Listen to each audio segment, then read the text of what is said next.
Checking that out in just a sec. And some lemon citrus drink. Tea bag. Oh, wow. Okay, so some things burst. I can feel something sticky in here. Ooh. Looks like some jam. And here's another jam. And again, looks like there's just something on it. So we'll find out what has leaked in here. I just DM'd you the video in Discord. I've got like 20 open DMs right now, so some of them I don't want to click on yet. Is some sort of spreadable processed cheese. Spread them. Okay. And two. Do you know the difference between jam and jelly? No, I don't, actually, if someone could teach me. I don't like jelly, so what's the difference? That's not true. I like jam on like charcuterie boards. You know, like some like fucking some nice cured meat, and then like some honeycomb, dude. Two pâtés. Not bad. Pancetta, Then yeah. Get 5 instant coffees. Then coffee Drink 'em all. whitener, some creamer. Feels Right like now. it's hardened, kind of solidified. Yeah, and then 3 more creamers here. They all feel compromised. And a huge box of biscuits. Look at that. What's the difference between I can't jelly my dick up your ass? Oh. I was just about to ask what the difference was. Wow. 250 gram box of biscuits. I'm gonna check this out next. Oh, that smells funny. It smells like mint. Wow. Kind of like slightly old chocolate. And like, I don't know what. That's kind of interesting. Fruit mix. This is like Chewy fruit. interesting here. It's like a vintage Mento chew. That's cool. The fresh maker. And they feel perfectly fine. Dandy gum, I guess. Yeah, chewing gum. Kagumin? Cool. Neat. Yeah. Then some instant soup. Illustrious, thanks for subbing. Second instant soup. Hey. Not bad. Hey. That's always nice. Matches. Check those out. Those are pretty cool. Lucifers. How come he didn't? All right. How come he didn't mention the Lucifers chat? How come he didn't mention that it said Lucifer on the match? Some 7 gram packs of sugar. Let me get 1. He even paused and stared at it. Just that couple of seconds of silence, dude. Coincidence? 3, 4 packs of sugar so far. Salt and He serves the bouillon Dark powder. Lord. True. Dextrose tablets. Cool. That's it. Those increase your dexterity That by is 1. some beautiful chocolate. That has to be one of the nicest packs. Wow, look at that. 46% cocoa. Very cool. Beautiful. And 3 more packs of sugar. And look at that foil-lined pouch. Looks like everything held up real well in this accessory packet. That looks great. Check out all that food. I'm gonna first start off with breakfast. Alright, we're starting the day right here with some of that pâté and jam, that lemon powder and some instant soup and big old box of biscuits. So let's get this out onto a tray. No.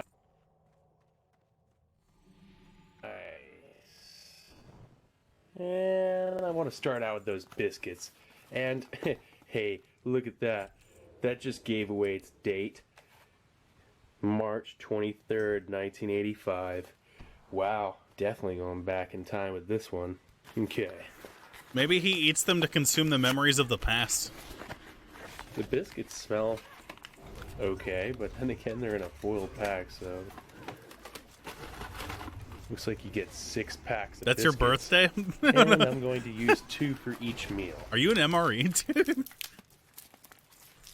Bro. Ooh, those smell funny. Kind of smell like rancid graham crackers. Those are my favorite. They look pretty robust. Oh yeah, they're definitely rancid. But kind of have a slightly pleasant, sweet smell to them too, though. Oh, jeez.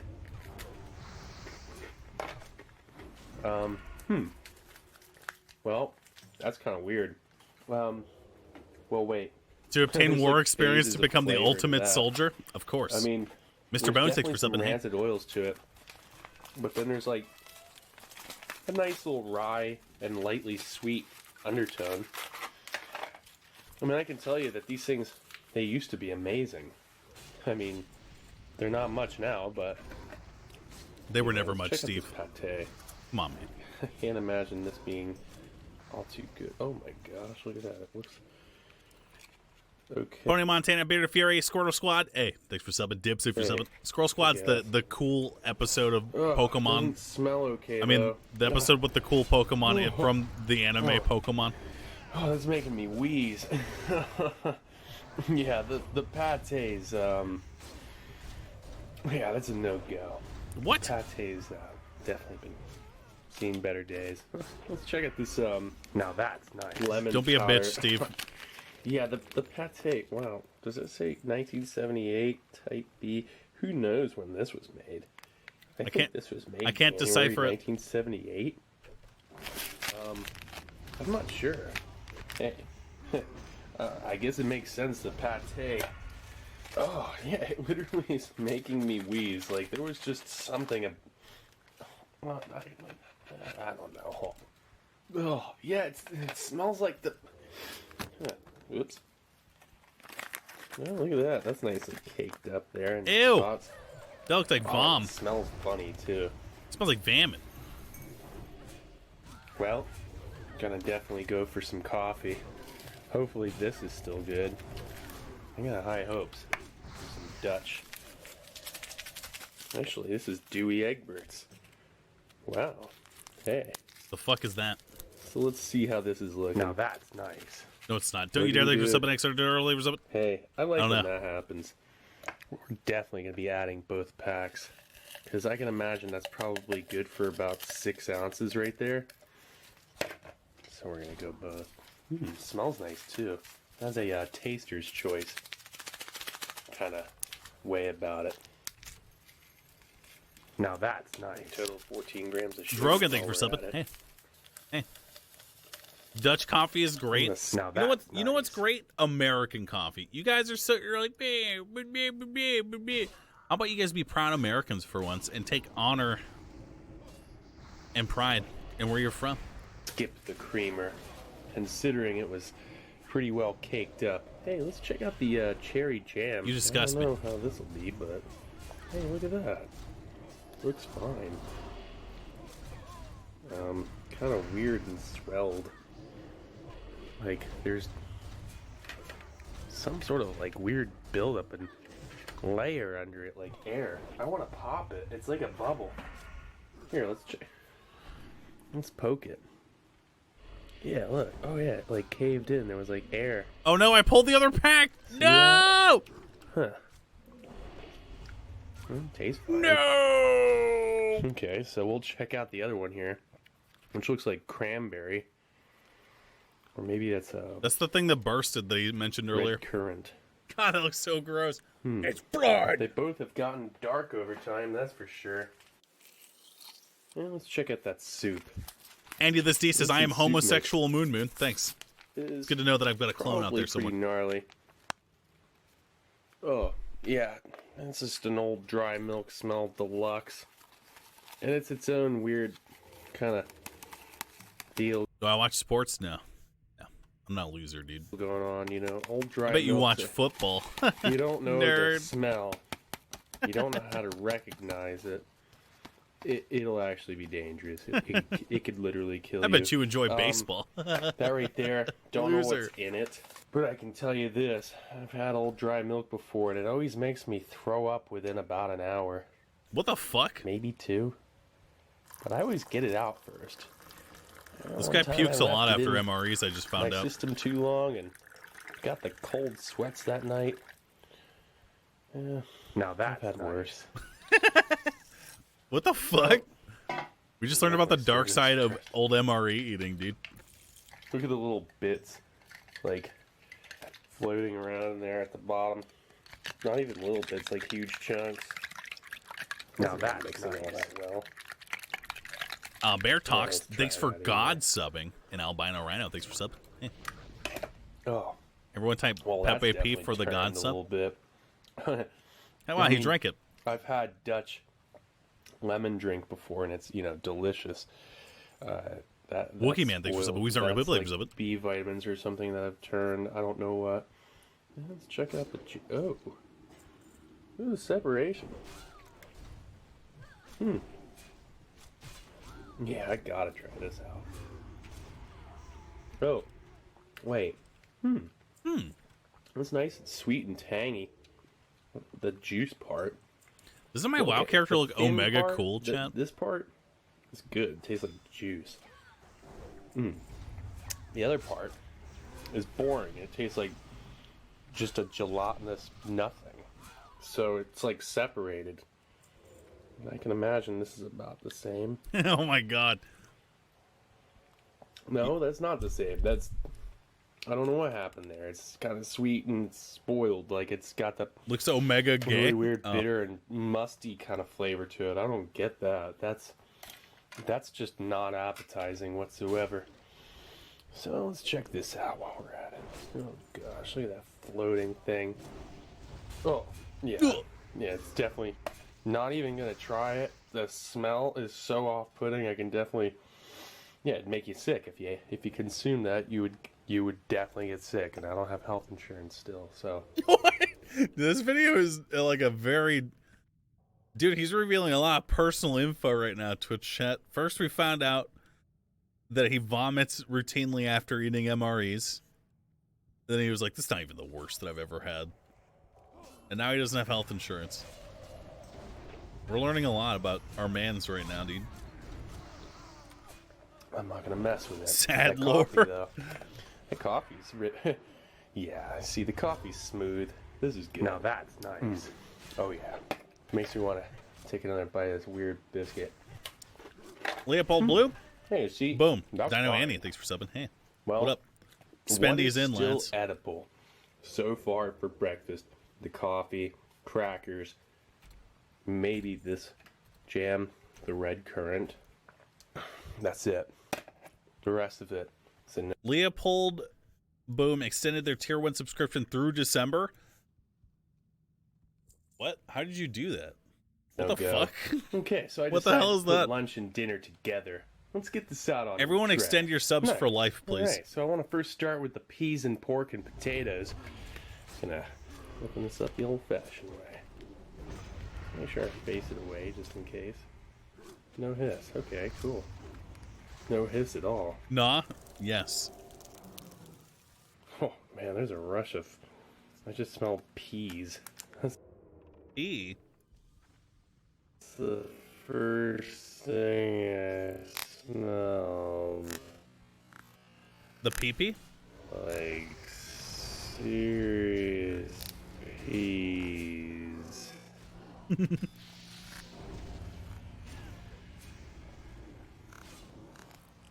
Maybe just a little bit too strong.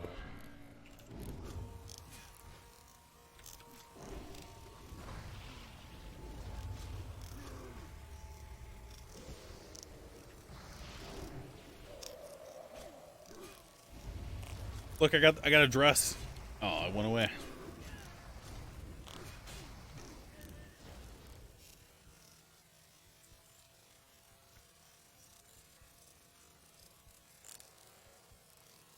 It's so weird, dude.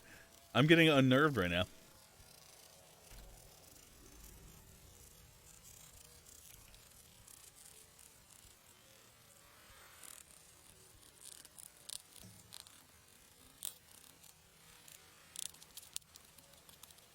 It's not going as fast as I thought it would.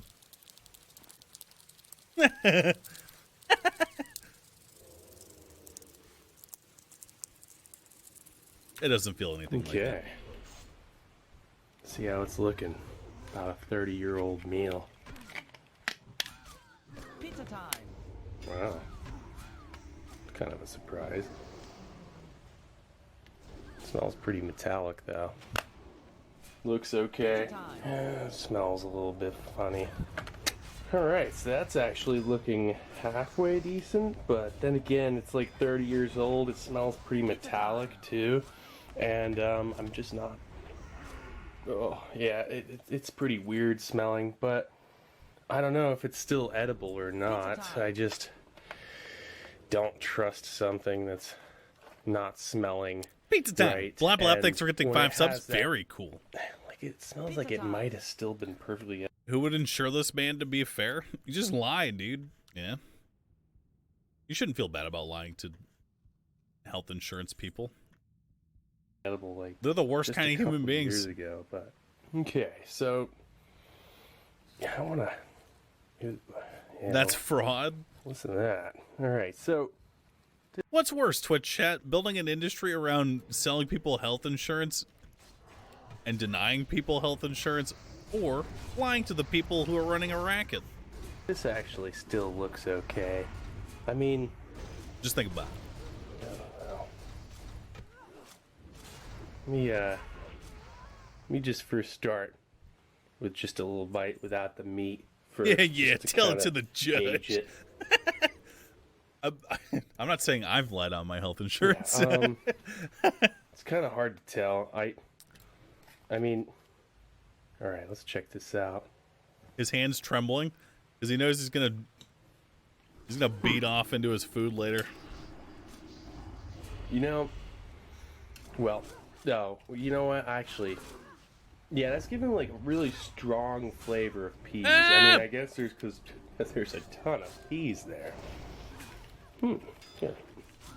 Yeah. Okay, no, it's not good anymore. It's not fresh. Okay, like it might be edible. I don't know. I probably should have heated it up. Maybe, to kill germs potentially. I don't know. He didn't heat it. I'm just gonna go with the one small bite because oh gosh, look at this cheese. It's a lot like that Primula cheese in the British ration. This is Oh, fake. and it Fuck smells- that. Oh yeah, look at that. There's no way this is Gnarly. fake. Oh man, that is. Dude, that's why these videos are so great, because we're watching the chronology of him messing his insides up, dude. Serious. First off, check that out. All right, but then Is that look peanut at butter? that guy right there. What is Gonna go in for a close up here. You read this, your parent good gay? gosh, Oh, modern look at ingot, that. thanks for It's subbing. like a weird fossilized. The craftsman. And It's it's cheese. just nothing quite like it. Some Cheese good old can't- stinky cheese. Dude, technically cheese cannot go bad, because cheese, by definition, is already mold, Chad. Think about it. It can't mold twice.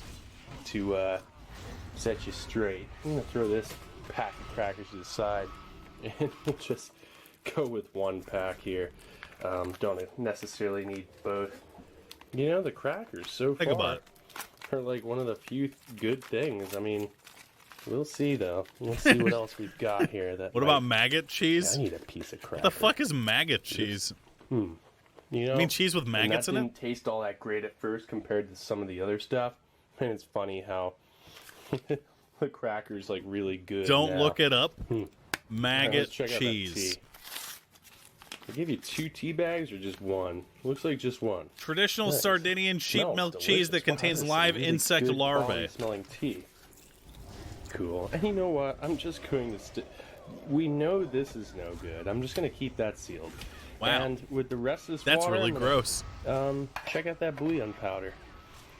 It's beef bouillon. I mean, sometimes this holds up. I've had 72 or 73-year-old beef bouillon that was perfectly good. Show a video So, on one that's stream. less than half its age shouldn't have. There's gotta be a video. That's the thing. But we do, because the definitely the fats are foul in this. That's wonderful. I mean, it looks fine, but yeah,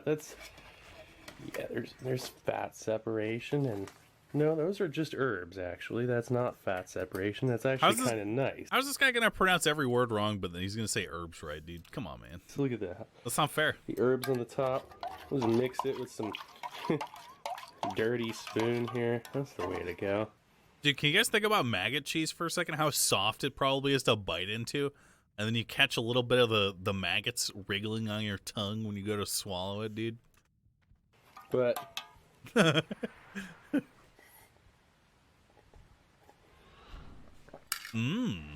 well, oh, yeah. Well, no, it's not good. But we will check out this fruit mix. This is kind of cool. I actually don't even want to mess the label up. You guys are disrespecting a culture of people, the Sardinians, who eat maggot cheese by being Pepe P, dude. Up down here. Wow, check that out. Nice. You guys are bigots. Fruit candies. It's like those fruit Mentos nowadays. The old school kind. That's very good. Nice, natural fruit flavor. Nice chew. Now the Nice dextrose piss. tablets. Let's see if these are anything like the modern day Dutch ration dextrose tablets. They look to be the exact same. They have that same kind of weird smell. Yeah. Let's check this out. The protein, that's right. A light lemon, lightly sweet, kind of chalky consistency. I actually really like that. Oh, that's delicious. It's just like a citric acid. Tastes like vitamin C, chalk, and sugar. So, all right, let's check out that dandy gum. Actually, what am I doing? I'm checking out the gum in just a second. I gotta look at this chocolate. Then we'll check out that gum. I wanna be careful It's with this bloomed. label. Incoming bloom. Yeah, I'm saving that label. The chocolate has bloomed. XTD and Donkey Milk, But- thank you for subbing. Nice name. Looks Donkey like it's Milk. still okay. We'll see. Does not look okay. Smells a little funny. Look at that, the color. though. What the fuck? Inside. Yeah, I mean, it's some pretty bloomed chocolate. I've never seen chocolate that color. separation has definitely happened there, but I mean, it's not bad. What is this At least I YouTube don't channel? think so. Steve 1989 MRE. So, we'll see. All right, let's check this out. Oh, that's delicious. Very I've had delicious. 3-year-old chocolate that was far past that in bloom and not very good. This here, good quality chocolate. Let's give that tea a look. It happens at Let's see extreme what's going on. temperatures. Oh. And that doesn't need any sugar. Your church That has given tastes like you some chocolate that color? exquisite quality Dude, what the fuck? English breakfast tea. I mean, that is actually some of the best ration tea I've ever had. Wow. Didn't expect that whatsoever. Would Jean-Luc Picard approve? But then again, you know, I can imagine this Dutch ration was of utmost quality when fully fresh. I mean, the main course is a lot like a French RCIR. Oh, great. You know, Hot. mains. And just 100 grams more, 400 grams instead of 300, like the French RCIR's mains are. And the He chocolate, drinks Earl excellent Grey. Isn't Earl Grey an English breakfast tea? quality. Let's check out that dandy gum. Neat pack. I kind of want to just fold that up and then just kind of save it like that. That's what I'm going to do. Let's check this out, though. Owie! Ow, ow, Yeah, ow! just some really Ow, ow, brittly, ow, ow. bland peppermint gum. Not that dandy. But you know what? It's still pretty nice. And you know what else? Cedric, thanks so much, dude, for sending this in. That was super cool of you. True. Super Thanks, Cedric. appreciate it. Anyway, this was a vintage 1985 data production, approximately. Dutch 24-hour combat ration. What an experience. Awesome look into something that, quite frankly, I doubt I'll have much of a chance of seeing in the near future. Anyway, this is Steve 1989 off MREinfo.com. Hope you guys liked the video, and I'll be coming back at you with something new. Or old. All right. Alright, Cool. See.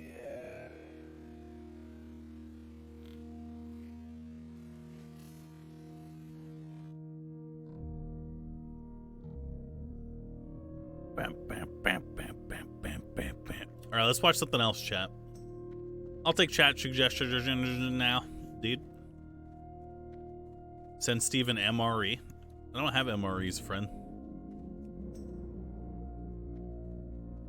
MRE's played out. How about some pimple popping? I'm down. Michael from Vsauce talks about poop. Hello,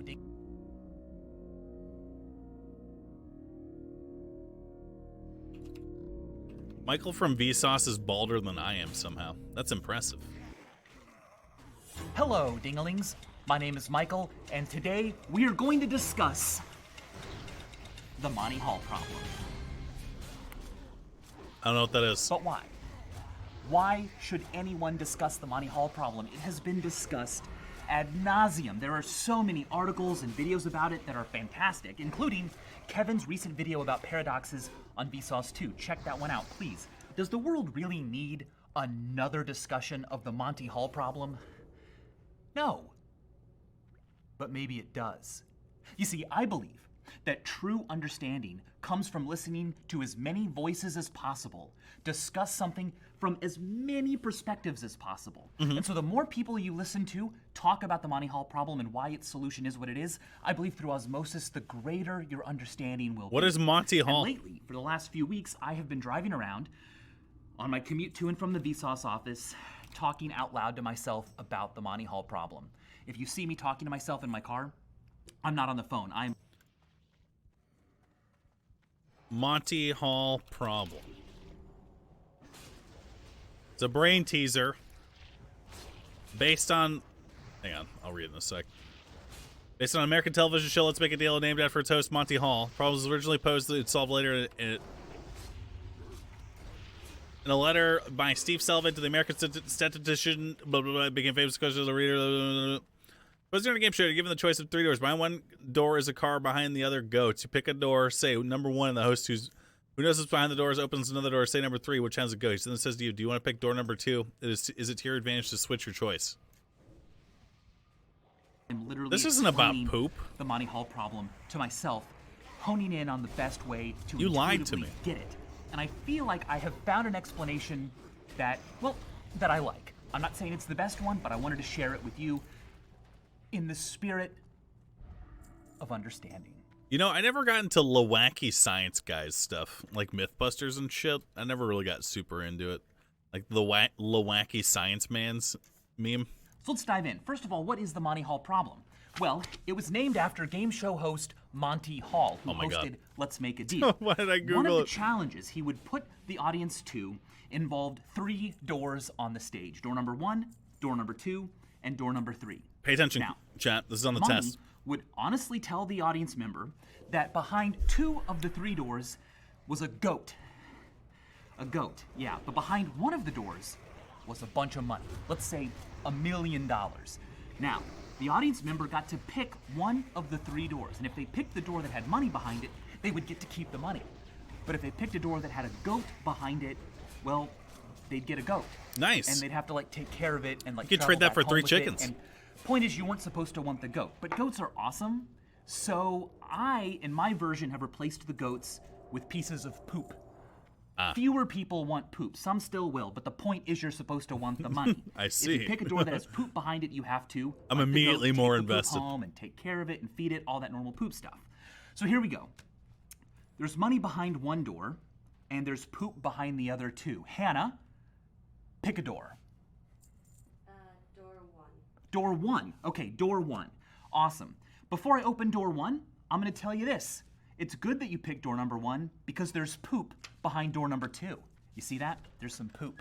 Ooh, you don't want that. Ew. But now, Hannah, before I give you what's behind the door that you have chosen, I'm going to actually let you switch. You can switch to door number 3, or you can stick with your original choice. After you've done that, either you've switched or not, you will have to take Chat, does he show them? Does the game show host show what's behind door 2 in this situation? Or does he just say that there's poop behind door 2? home whatever is behind the door that you have chosen.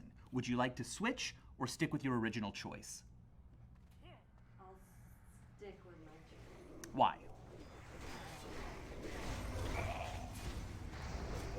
It doesn't matter, right? It kind of feels like a 50-50, right?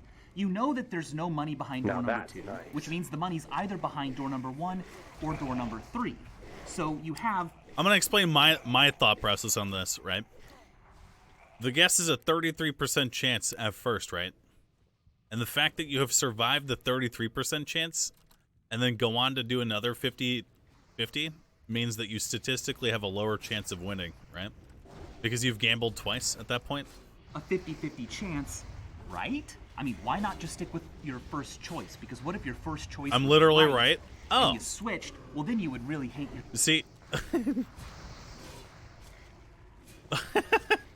I'm very smart, chat. yourself for not going with your gut. It would feel like you had lost the money. Like you had it, and then you lost by switching. 50 is a bigger chance than 33. Yeah, but the 50-50 is not a 50-50 after you've won the 1 in 3, chat. Because your odds of getting a 1 in 3 and then a 50-50 correct are extremely low. If it's behind the door you didn't pick, then it's like you just picked wrong. You don't feel like you're losing something. So psychologically, yes, most people decided not to switch. But mathematically, you should always switch. In fact, if you switch, you will win not half the time. It's not You don't win a 1 in 3? Well, in this situation, you did, right? Because you didn't lose. And what's the opposite of losing, chat? Winning. not actually 50-50. If you switch, you will win 2/3 of the time. And if you don't switch, you'll only win 1/3 of the time. So you have a 66.6 repeating chance of winning if you switch. Fuck you just say, bitch? But why is the act of switching make you win more? Why should that be? Why is it not 50-50? Well, it comes down to two extremely important facts about this problem. Okay. The first one is quite easy for us all to agree on. It's the fact that when you make your first choice... Oh, by the way, I never actually showed you the result. You stuck with 1. And Hannah, just like I said, you should have switched. Why? You shouldn't always switch. Let's be clear about that. I'm Yo. not telling you a strategy to always win. I'm just telling you the best strategy in the long term. So you chose to stick with 1, but there's poop behind 1. No! Money is behind 3. So there it is, $1 million to scale. So let's get back to these two important facts. The first is that when you first choose a door, Yeah, but see, her staying with 1, that means that she just lost the 50-50, chat. You either win or you lose. the probability that you have chosen the money is 1 in 3. Okay, that's the chance that you'll be right. The money's behind 1 of 3 doors. You have a 1 in 3 chance of picking the door with money behind it right off the bat. That's pretty clear. But that also means that 2/3 of the time, you are choosing a door that does not have money behind it. More doors have poop behind them than have money behind them. The second and much more important fact is that the host knows which door the money is behind. Okay. And the host will never open a door that has money behind it.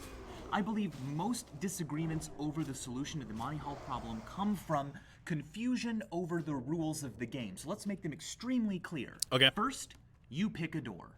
Next, the host opens one of the 2 doors you did not pick. And the door the host opens of those 2 will always be a door with a goat behind it. You are then asked if you would like to stick with your original choice or switch to the door that you didn't pick that the host also didn't open. Yeah, but what if the first thing that you picked had the money behind it, chat? Why should you switch then? This is operating on the assumption that you didn't win already, right? This is why it feels like a 50-50. We know that the money is either behind the door you picked or the door that the host didn't open that you didn't pick. It's behind one of them, because it's definitely not behind the one the host opened. The host only ever opens a door with a goat behind it. But surprisingly, to switch or not is not a 50-50 choice. Switching allows you to win 2 out of 3 times. If Why? you chose a door, like Hannah did, door number 1, say, and then the host flipped a coin and randomly opened one, sometimes the host would open a door that had the money behind it. And that would be terrible television, because the money would be revealed and the host would say, okay, well, you were wrong. Would you like to switch to the one door that remains closed? Of course you wouldn't. It wouldn't matter. The game would be over and it would be boring. Instead, the host always opens a door of the 2 you haven't chosen that has poop behind it. Okay? Or a goat, depending on which version you want to go with. So what does that mean? Well, it means that sometimes you choose the door that the money is behind. That's awesome. And in that case, it doesn't matter which door the host opens. The host could have a rule where they always open the, leftmost door, or maybe they just flip a coin and open 1 or 2. Either way, the Why host is this can guy open either lying on door. a table? But Sorry, he said, why the most of fuck is time, this you moron didn't lying pick the on door a the table? money's behind. 2/3 of the time you pick incorrectly. In that case, the host is forced to open one door. The host has no choice. The host cannot open 3 because the money's behind that door. The host must open the other door to reveal the poop. This is why you actually have more information than you might think.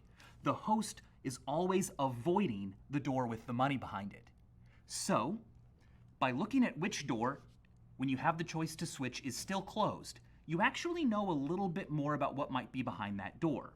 In the case that you picked correctly the first time, you picked the door with the money, the host has decided to open one door and not the other simply because of random chance. But most of the time, you're choosing incorrectly, and the host has left a door closed. The door that the host... I mean, yeah, technically most of the time you are choosing incorrectly, right? Because statistically you only have a 33% chance of guessing it right to begin with, right? Left closed was left closed because there's money behind it and you should switch. Okay? To make this really, really clear, if I choose correctly, the door that remains closed has no money behind it. If I don't choose correctly, the door that remains closed does. So if I'm wrong with my first choice, I should switch.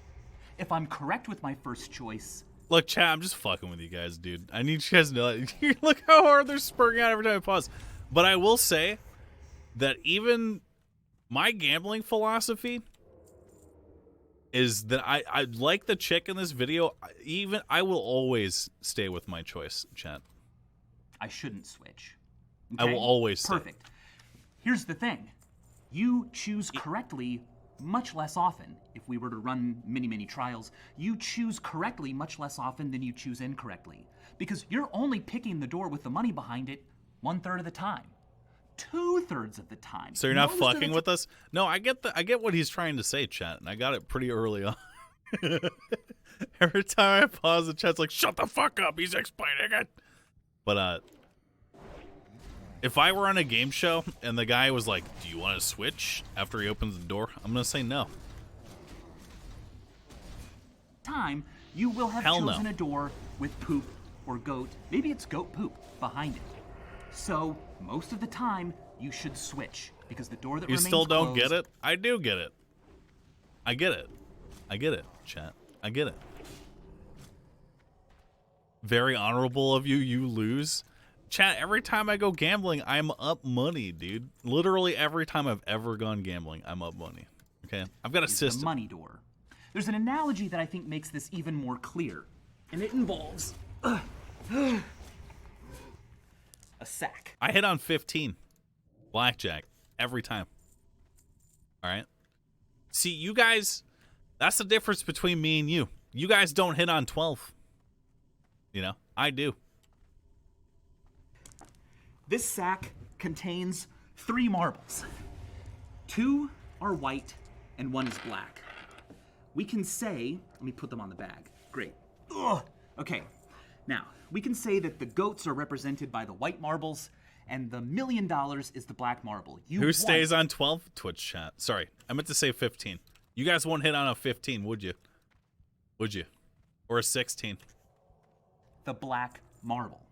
I would. Put them in the bag. Every time. And when things begin, every time. I don't know which marble is which. I just have to reach in there and pull one out. And after I've pulled one out, I don't get to look at it. You hit on 21. I'm not going to look. Perfect. I've pulled one out. I don't know if this is a white or black marble, but I want the black one. Remember that. Now, what happens, an analogy to the Monty Hall problem with money and goats, is that I give this bag to the host. The host then looks inside the bag and pulls out a white marble. The host will always pull out a white marble because the host will never reveal the black marble. The host will never open the door that has the money behind it. Now, there will always be at least 1 white marble left in the sack because if I chose the black marble, then there's 2 white marbles in here. If I chose the white marble, then there's a white and a black. Either way, the host has a white marble to remove. The question now is, should I switch? Should I go with the marble I initially picked? I don't know what it is. Or should I switch to the bag? I should always switch to the bag because I'm much more likely to have chosen a white marble. The host then removes the other white, and there's a black marble in here. Why is it gotta be If black? I choose correctly with my first draw, that means I've pulled out the black marble, and there are 2 white marbles Check in here. DMs? No. Well, then, of course, when the host removes 1 white marble, there's still a white in the bag, and I shouldn't switch. But I choose the black marble initially only a third of the time. Most of the time, I am handing the host a bag. This guy's that just repeating contains himself? The black marble True. and 1 white marble. The host's job then is to remove a white marble, leaving most of the time the black marble that I want in the bag, and so I should switch to what's in the bag and not what's in my hand. Now, you should be prepared to make a killing on Let's Make a Deal. Very good. Stay curious, keep exploring probabilities, and as always, thanks for watching. Think about this way, chat. Think about this way. What's the probability that somebody will win staying on the door, chat? Right?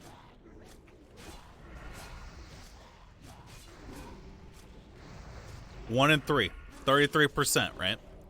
Now think about this. Okay. Hold on, I need some science music. Science music, YouTube. Think about this, chat.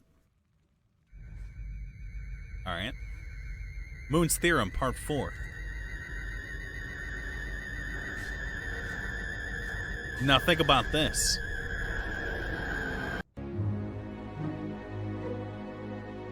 Alright. Let's say that everybody switches to the door, right? They switch doors. Win or lose, there's a higher percentage of people who switched when posed that question. But if you stay and you win, technically, you have won more times than the number of people who have switched doors because some of them still lost. So, your probability of winning is insanely higher because less people have done it. Moon's Theorem, Part 4.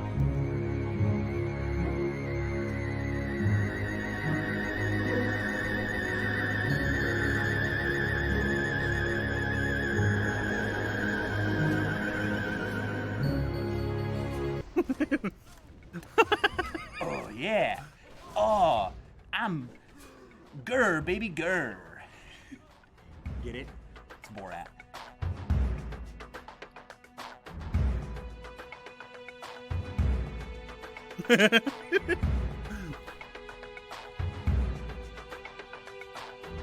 Percentage of people who won when they stayed on the first door, 80%. Right? Percentage of people who won when they switched to other door, like 40, 50%. Think about it. Think about it. Think about it.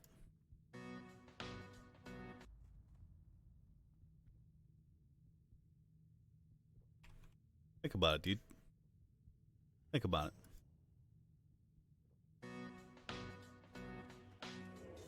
A chef ate gas station nachos for dinner. This is what happened to his limbs. GP is a 34-year-old man presenting to the emergency room with shortness of breath and blurred vision. He tells the admitting nurse that he knew something was wrong when he thought he had to burp, but a lot more than just air came up. 2 days ago, GP left home to go on a road trip. He was a chef who recently sold his failed restaurant. His life was going nowhere, so he left home with no intention of ever coming back. At a gas station, hours later, GP needed to make a pit stop. He was hungry. Coming from the culinary world, he had high taste in food, but nothing like some sketchy nachos and roller hot dogs for dinner, he thought. Ew! Immediately after finishing his It's like a gas station butthole. dinner, GP felt wonderful. He stopped at a nearby motel to finish his day. On the road the next morning, GP didn't eat breakfast because he felt like there was a rock in his stomach. As he kept driving, he noticed that it was getting harder and harder for him to breathe. His throat and chest were getting tighter. He had a history of asthma and allergies, and he's in an unfamiliar place now, so maybe close the Unfamiliar. windows, he thought. As the hours go by, GP becomes increasingly short of breath. A tingling in his fingers begins to develop into pins and needles as his vision starts to double. As he pulls into the hospital parking lot, he feels the mass in his stomach getting heavier as he dry heaves again on the pavement. He crawls into the emergency room where we are now. Okay. At presentation, GP appears ill and uncomfortable.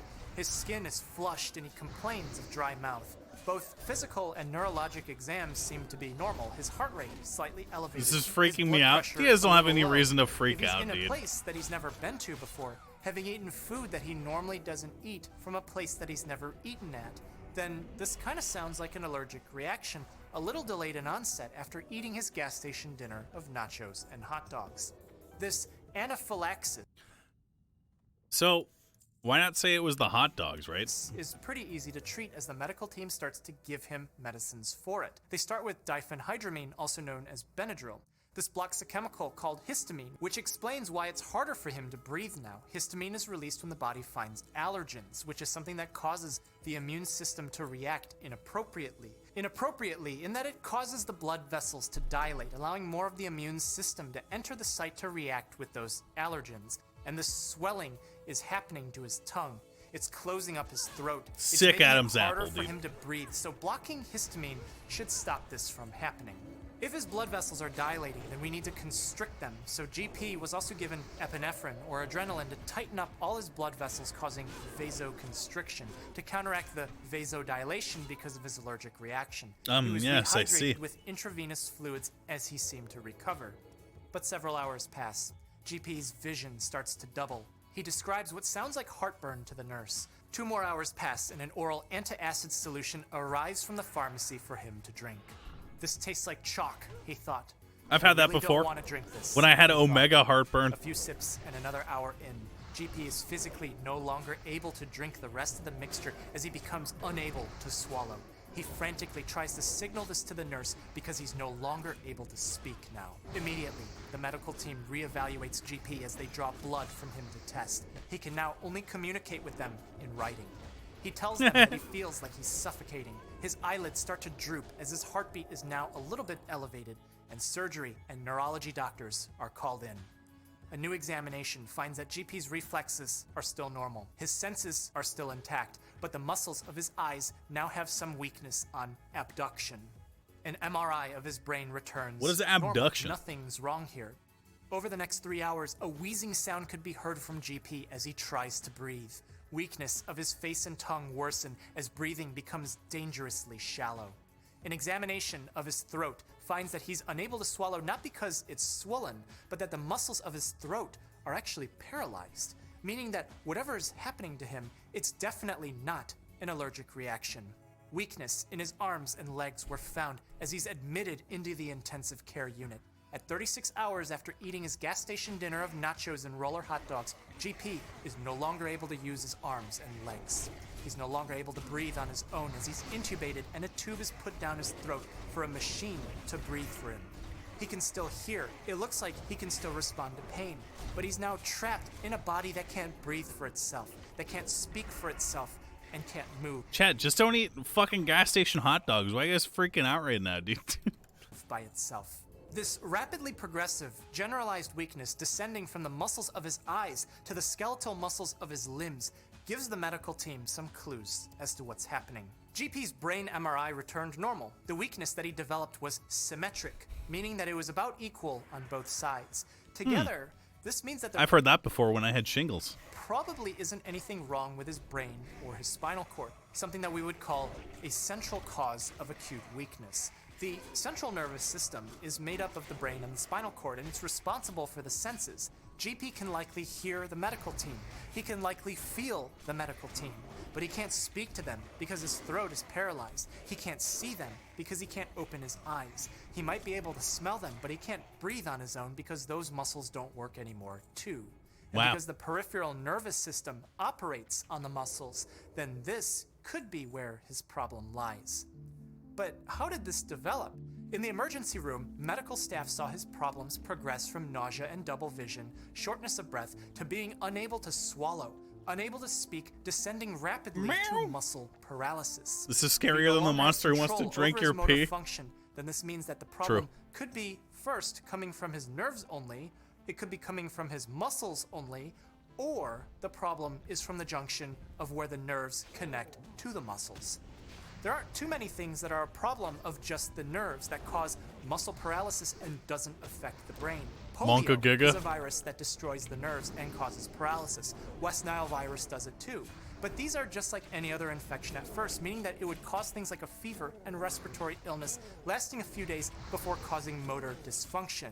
But GP never reported a fever or recent past illness, so this is probably not a problem of just his nerves. But how about his muscles? Some muscle diseases can cause paralysis, but those don't usually affect the ocular and This is respiratory dragging on a muscles little bit, together, yeah? So we're probably clear here too. But how about the neuromuscular junction? This specialized region must be notified to authorities in case of an outbreak, because possible widespread paralysis of many people can have very bad outcomes. Antitoxin was received from the CDC and administered to GP as soon as the medical team suspected botulism. This protein binds the toxin floating around in his circulation and prevents the nerves from absorbing any more of it. But the antitoxin isn't able to reverse the damage already done. Go back, It cannot do no. anything about GP's paralysis or his respiratory failure. The CDC tracked the past activity of GP and the other patient. The common activity between the two was consumption of food from the same gas station. Laboratory analysis of the nacho cheese found Clostridium botulinum and was determined to be the cause of this outbreak, as 8 other people in the local area were reported to have the same poisoning. This is What an the fuck? incredibly rare source of botulism, which typically comes up in canned food because for the bacteria to become active and produce actual toxin, both the temperature and the pH of its environment must absolutely be spot on. And in this case, some unfortunate mishandling of nacho cheese enabled it to be spot on. What as happens it to the affected people who run all that these gas people. station at that point? The thing about botulinum toxin is that you might know it as Botox, the most potent toxin known to humans, which happens to be naturally occurring. And potent, meaning that the smallest amount on the order Executed? of less than 1 Whoa! nanogram or a billionth of a gram can be fatal. Meaning humans have obviously found out ways to use it therapeutically. Because it prevents the release of the neurotransmitter acetylcholine at the neuromuscular junction. What a it bleach inactivates the drinker, muscles that 69 pull on the 420. skin. Nice name. Some of those are the ones that cause wrinkles. But it doesn't just stop there. Sweat is modulated through a similar process, and botulinum toxin injection produces a temporary... Next. I'm bored, chat. I'm bored of this video. What's this YouTube channel called? It's called Asian Guy Over Explains, I think. You watch some internet historian? No.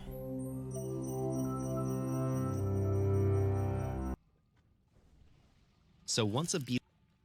Here we go. Quality video coming up. Oh god. I gotta help my team actually.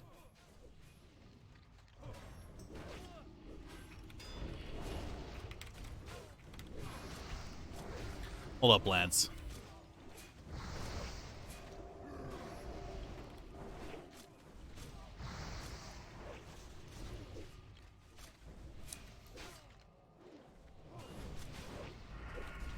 Very important that I assist them right now. You guys want to watch a video on maggot cheese? That's a good suggestion, actually. Wow.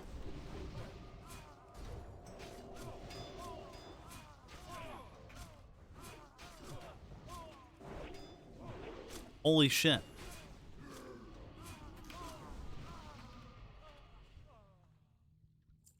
Ancient bone bow. Hang on. I got one called Why Isn't the World Covered in Poop?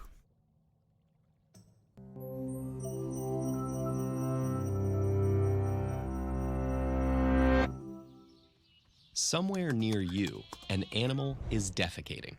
In fact, each day, the animal kingdom produces roughly enough dung to match the volume of water pouring over Stop typing the P word in my chat. the Victoria Falls. So why isn't the planet covered in this stuff? True. You can thank the humble dung beetle for eating up the excess. Capable of burying 250 times their body weight in a single night, these valiant insects make quick work of an endless stream of feces. Nice. Over 7,000 known species of dung beetle run cleanup duty across 6 continents, everywhere except Antarctica. A dung beetle's first task is to locate dung. Some live on the anal regions of larger animals, ready to leap off when they defecate. Others sniff out feces that animals leave behind. Nice. A pile of elephant dung can attract 4,000 beetles in 15 minutes. So once a beetle finds dung, it must work quickly to secure some of the bounty for itself. Most dung beetle species fall into one of three main groups: rollers, tunnelers, and dwellers. They're Dung freeloaders? rollers sculpt a ball of dung and, using their back legs, quickly roll it away from competitors. Potential partners jump on the ball, and once the ball maker has selected their mate, the pair dig their dung ball into the soil. Once it's been buried, the female lays a single egg within the dung ball. Ew, do they eat it? Tunnelers have a different approach. Digging underneath a pad, some drag dung down into the soil and pack it into clumps known as brood balls, dung balls, or dung sausages, depending on their shape and size.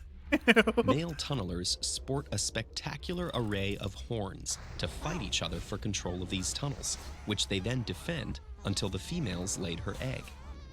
Some male tunnelers avoid the fray by masquerading as hornless females and sneaking into tunnels to mate while the guardians' heads are turned.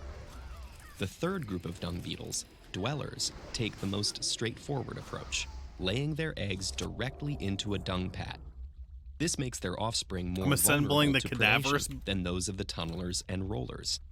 As the larvae feed, they riddle the dung pat with tunnels, leaving remains that are quickly colonized by bacteria and fungi and weathered away.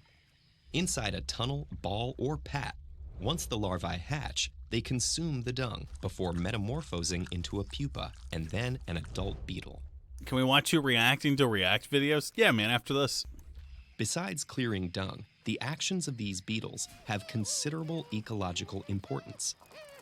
For one, they serve as secondary seed dispersers. Dung from monkeys, wild pigs, and other animals is riddled with seeds from the fruits they eat. When beetles bury their dung balls, they inadvertently protect these seeds from predators and increase the likelihood they'll germinate. The advantage is so great that one South African plant has evolved to produce seeds that look and smell like dung to trick beetles into burying them. That's insane. Dung beetles also play but of course, not a product of science, but rather God's divine plan. Important roles in agricultural systems. Livestock like cows and sheep produce huge amounts of dung, which contains nutrients that can benefit plants. The beetles break up the dung and tunnel it deep into the soil, bringing the nutrients into close contact with plant roots. Their services to farmers have been valued at $380 million a year in the US and £367 million a year in the UK. Dung beetles can even help us battle global warming by reducing greenhouse gas emissions associated with farming. Microbes living in oxygen-poor livestock dung produce methane, a potent greenhouse gas. But beetles oxygenate pats when they tunnel into them, preventing the microbes from producing methane. The dung beetle spreads seeds, helps farmers, and fights climate change, and accomplishes it all simply by doing its business. Maybe next time you come across some dung in the forest or a field, look at that guy. You'll be tempted to take a closer look. And then taste If you want to learn more about with nature's your tongue. pooper scoopers, we highly recommend Animal Weapons by Douglas J. Emlin. This book includes more wildly fascinating facts about dung beetles and digs deep into the survival strategies of animals around the world. Read our full recommendation and snag a copy by visiting ed.ted.com/books. I won the Check pattern! out the comments section to learn more.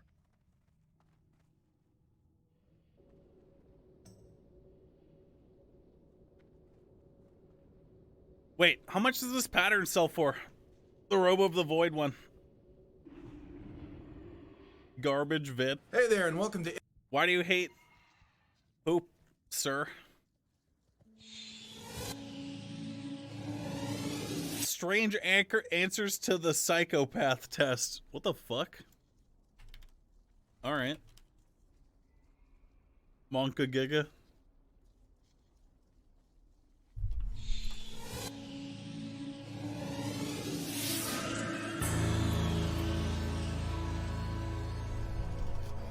I hope I get to answer them. Wait, is this an actual TED Talk? The Oh, story starts. I was at a friend's house and she had on her shelf shut up, bitch. I don't give a fuck. Psychopath test. We all know about the psychopath's enhanced killer instinct, their finely tuned vulnerability antennae, but it may Psychopath TED Talk is pretty good. Failed test already. This one's really good though. a Fine. copy of the DSM manual, which is the manual of mental disorders. I doubt it, but lists every known mental disorder. And it used to be back in the 50s a very slim pamphlet, and then it got bigger and bigger and bigger, and now it's 886 pages long, and it lists currently 374 mental disorders. So I was leafing through it wondering if I had any mental disorders, and it turns out I've got 12. wow. I've got generalized anxiety disorder, which is a given. I've got nightmare disorder, which is categorized if you have recurrent dreams of being pursued or declared a failure. And all my dreams involve people chasing me down the street going, "You're a failure." What the fuck? I've got Not me. parent-child relational problems, which I blame my parents for. Classic. I'm kidding. I'm not kidding. I'm kidding. And I've got malingering. And I think it's actually quite rare to have both malingering and generalized anxiety disorder, because What is malingering? tends to make me feel very anxious. Anyway, I was looking through this book wondering if I was much crazier than I thought I was, or maybe it's not a good idea to diagnose yourself with a mental disorder True. if you're not a trained professional. True. Extremely Or true. Maybe the psychiatry profession has a kind of strange desire to label what's essentially normal human behavior as a mental disorder. I didn't know which of these things was true, but I thought it was kind of interesting, and I thought maybe I should meet a critic of psychiatry. Who is to this get their guy? view, which is how I ended up having lunch with the Scientologists. It was a man called Brian who runs a crack team of Scientologists who are determined to destroy psychiatry wherever it lies. They're called the CCHR. And I said to him, can you prove to me that psychiatry is a pseudoscience that can't be trusted? And he said, yes, we can prove it You know who thought that? L. Ron Hubbard, creator of Scientology. to you. And I cult said, leader. "How?" And he said, we can introduce you to Tony. And I said, who's Tony? And he said, Tony's in Broadmoor. Now, Broadmoor is Broadmoor Hospital. It used to be known as the Broadmoor Asylum for the Criminally Insane. It's where they send the serial killers and the people who can't help themselves. And I said to Brian, well, what did Tony do? And he said, hardly anything. He beat someone up or something, and he decided to fake madness to get out of a prison sentence. Monka But he Giga. faked it too well, and now he's stuck in Broadmoor. Wasn't this and an urban nobody will legend? believe he's sane. This is an Do urban you want legend, us to try and chat. get you into Broadmoor to meet Tony? So I said, yes, please. So I got the train to Broadmoor. I began to yawn uncontrollably around Kempton Park, which apparently is what dogs also do when anxious. They yawn uncontrollably. And we got to Broadmoor, and I got taken through gate. Oh my God, I after just gate yawned. after gate. Does that mean after I'm gate anxious? Into the wellness centre, which is where you get to meet the patients. It looks like a giant Hampton Inn. It's all peach and pine and calming colours, and the only bold colours are the reds of the panic buttons. And the patients started drifting in, and they were Listen to these rude motherfuckers talking over him, dude. quite overweight and wearing Unacceptable. sweatpants and quite docile looking. And Brian, the Scientologist, whispered to me, "They're medicated," which to the Scientologist is like the worst evil in the world. But I'm thinking it's probably a good idea. And then Brian said, "Here's Tony." It's only the video. I And the know, man was chat. walking in, and he wasn't overweight. He was in very good physical shape, and he wasn't wearing sweatpants. He was wearing a pinstripe suit, and he had his arm outstretched. It's the animation. I know, chat. Come on, Coming out of dude. The Apprentice.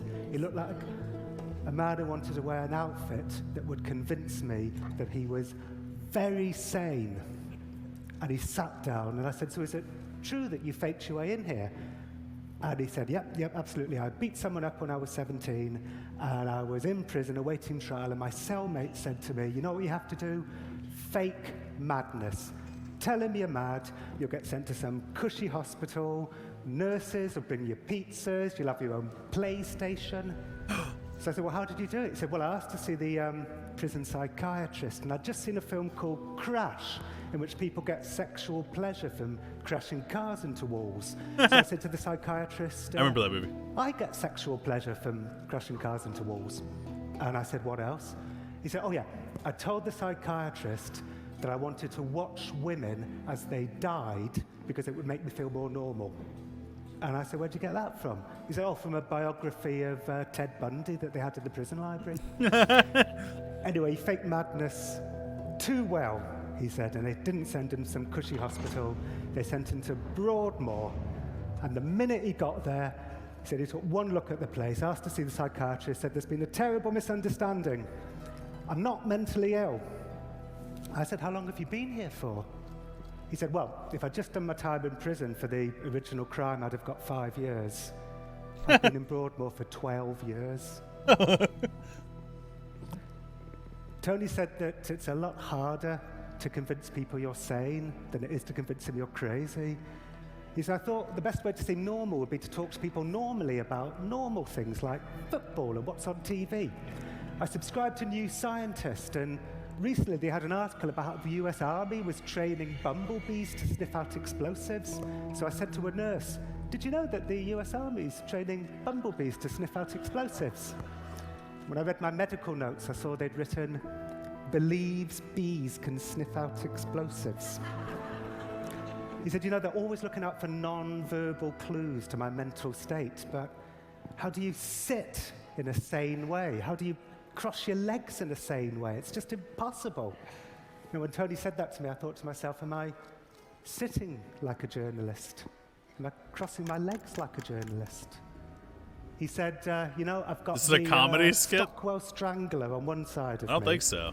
And I've got the tiptoe through the tulips rapist on the other side of me. So I tend to stay in my room a lot because I find them quite frightening. And they take that as a sign of madness. They say it proves that I'm aloof and grandiose. So only in Broadmoor would not wanting to hang out with serial killers be a sign of madness. Anyway, he seemed completely normal to me, but what did I know? And when I got home, I emailed his clinician, Anthony Maiden. I said, what's the story? And he said, yep, we accept that Tony faked madness to get out of a prison sentence because his hallucinations that had seemed quite cliched to begin with just vanished the minute he got to Broadmoor. However, we have assessed him, and we've determined that what he is a psychopath. And in fact, faking madness is exactly the kind of cunning and manipulative act of a psychopath. It's on the checklist, cunning, manipulative. You literally can't win. So faking your brain going wrong is evidence that your brain has gone wrong. And I spoke to other experts, and Now that's they said the pinstripe suit, classic psychopath, speaks to items 1 and 2 on the checklist. Blind over, thanks for subbing. Glibness, superficial charm, a grandiose sense of self-worth. I said, I want to hang out with the other patients. Classic psychopath, it speaks to grandiosity and also lack of empathy. So all the things that had seemed most Am I a psychopath? normal about Tony was evidence, according to his clinician, that he was mad in this new way. He was a psychopath. And his clinician said to me, if you want to know more about psychopaths, you can go on a psychopath spotting course run by Robert Hare, who invented the psychopath checklist. So I did. I went on a psychopath spotting course, and I am now a certified, and I have to say extremely adept, psychopath spotter. Okay. So, here's the statistics. 1 in 100 regular people is a psychopath. So there's 1,500 people in this room. 15 of you are psychopaths. How many people are watching the stream right now? 13,000 people. Although that figure That rises means 130 of you are psychopaths. to 4% of CEOs and business leaders. So I think there's a very good chance there's about Roll 30 or 1 in 40 13,000. psychopaths in this room. It could be carnage by the end of the night. Whoever tuned in and they realized that they were number 7,415 is Now a psychopath. That's nice. Hare said the reason why is because capitalism at its most ruthless rewards psychopathic behavior, the lack of empathy, the glibness, cunning, manipulative. In fact, capitalism, perhaps at its most remorseless, is a physical manifestation of psychopathy. It's like a form of psychopathy that's come down to affect us all. And Hare said to me, you know what, forget about some guy at Broadmoor who... Capitalism made me a psychopath. Who cares? That's not a big story. The big story, he said, is corporate psychopathy. You want to go and interview yourself some corporate psychopaths? So I gave it a try. I wrote to the Enron people. I said, can I come and interview you in prison to find out if you're psychopaths? They didn't reply. Yeah. So I changed tack. I emailed Chainsaw Al Dunlap, the asset stripper from the 1990s. He would come into failing businesses and close down 30% of the workforce, just turn American towns into ghost towns. And I emailed him and I said, I believe you may have a very special brain anomaly that makes you special, interested in the predatory spirit and fearless. Can I come and interview you about your special brain anomaly? And he said, come on over.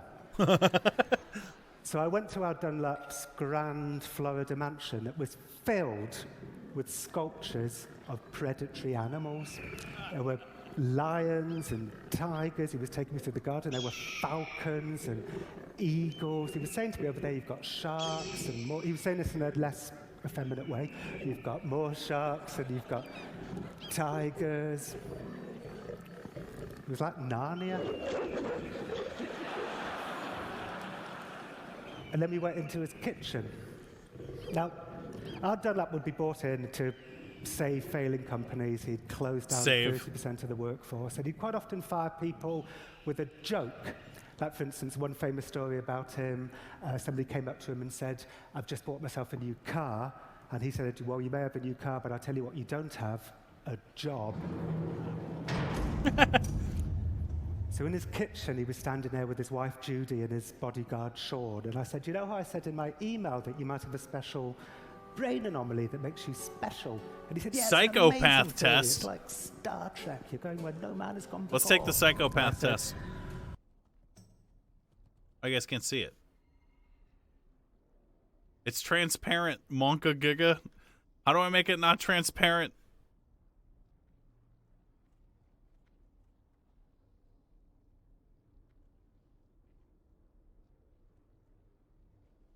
Edit the CSS.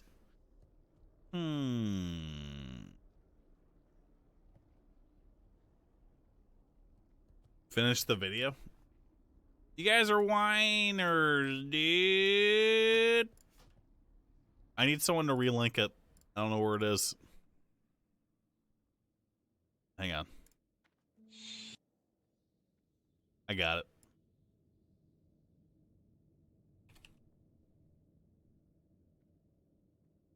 Control-Shift-T? I like to understand how many tabs I have open. That would not work.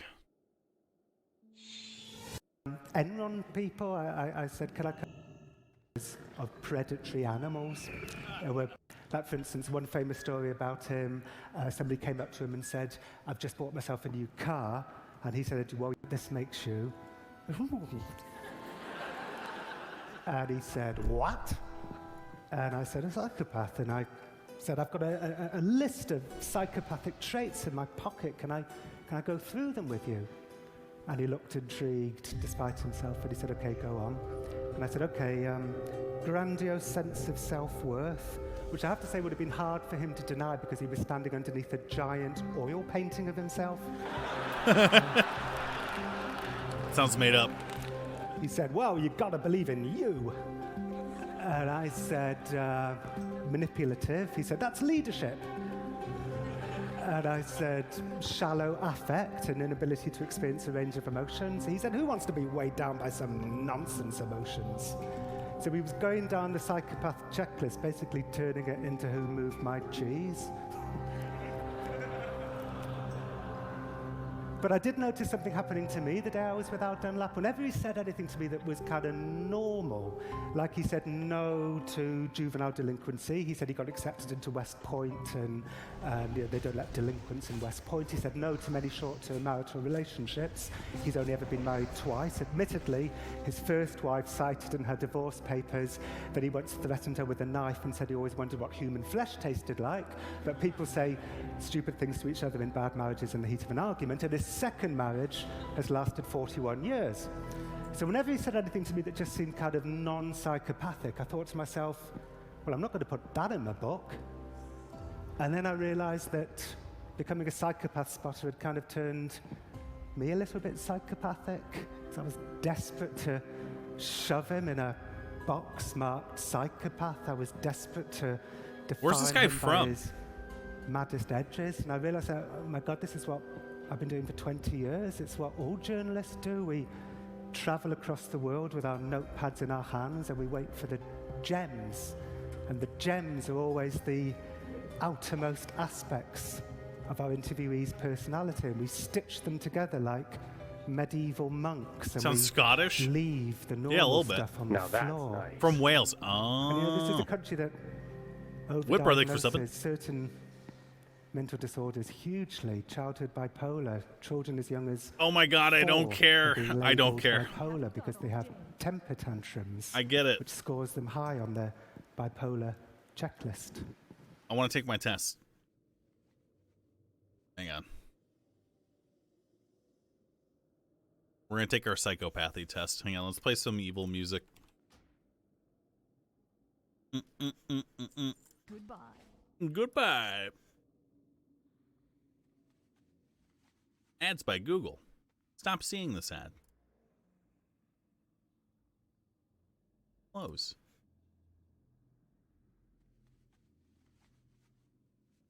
Make it bigger? I can't even scroll. Hang on.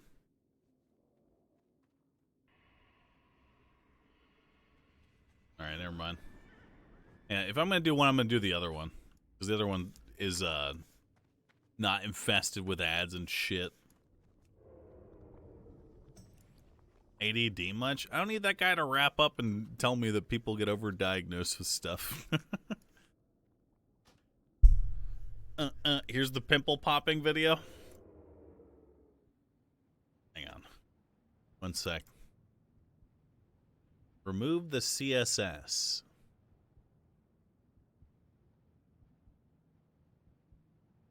I'm going to save this line somewhere, so... Okay. Now I'm going to grab the thing. Hang on.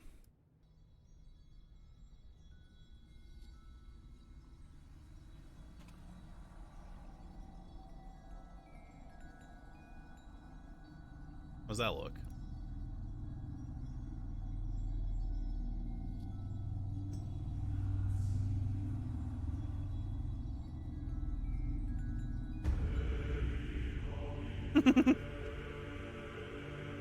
What is my age? 29. What gender do I identify as? Man. I never get tongue-tied. I do, though. In important ways, I am superior to most people. Depends on how you define important. I would say no. I'm prone to boredom. The last video is kind of an exception. I'm not really often bored. I lie to make things go smoother. No, I used to. I cheat people out of things. I mean, discounting the 100 gold roll earlier. I don't really lie to cheat people out of things. False. I rarely feel guilty. No, I feel guilty all the time. Really. I'm an emotional person, no. I rarely connect emotionally with others. True. I have to get others to pay things for me. False. I mean, it depends on how you count streaming. I am impatient. True. I am promiscuous. False. I was a problem child. False. I have difficulty staying committed to long-term goals. True. True. I am impulsive. True. I frequently perform sloppy work. True. I try to evade responsibility. True. I'm working on that. My romantic relationships usually fall apart quickly. False. I committed some crimes as a juvenile. True. I have violated a probation order. Technically. Yes. I've committed many types of crimes. True. I'm neither shy nor self-conscious. I speak with authority. True. I am exceptional. I think so. I need to take risks to feel alive. False. I am basically an honest person. True. I feel bad when I trick people. I mean, I usually tell them that I trick them, so I think that counts as feeling bad. Someone deserves it. I don't feel too bad. True. I think strong emotions are for the weak. False. I think if people get offended, that is their problem. No, I don't think that. I have always taken care of myself. False. I never act hastily. False. I think sex should not be taken lightly. False. I was often in trouble at school. False. I lack direction in my life. False. I never give in to temptation. I'm tempted by food. That's my main temptation these days. True. I always keep my word. 99% of the time true. My problems are mostly the fault of others. False. I don't like to commit in relationships. False.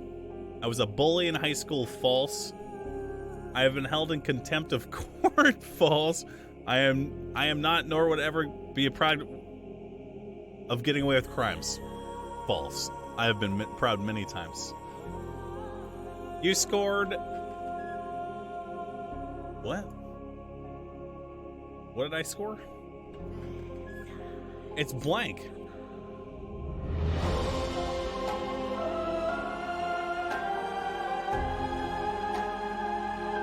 It's broken, dude. Hang on. I'm gonna redo the test on not the OBS browser to see if that helps. And I'll tell you guys what my score is.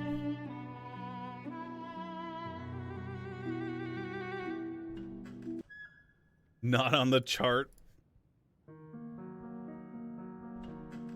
I'm superior to most people. No. Prone to boredom. No. I lie to make things go so smoother. No. I cheat people out of things.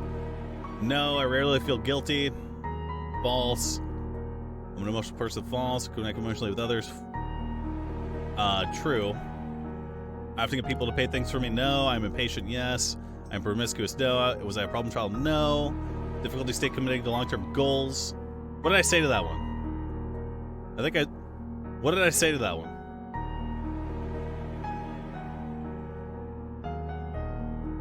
True.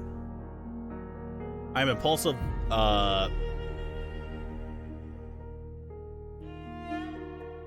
Just check your VOD and redo. That's a good idea. Now I'm like second guessing myself. Hang on.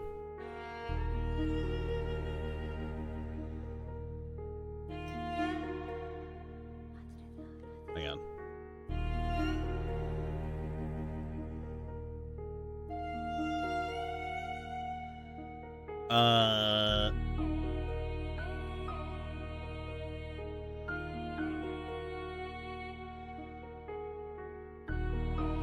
I'm doing it right now. I want to see what my answer is.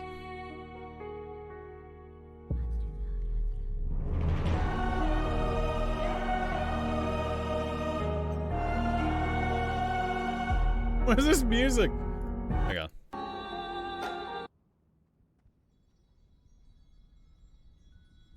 I want to know. Apart quickly. False. I committed some crimes as a juvenile. True. I have violated a probation order. Technically.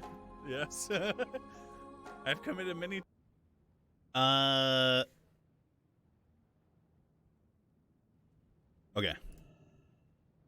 Damn it. Clicked on my VOD.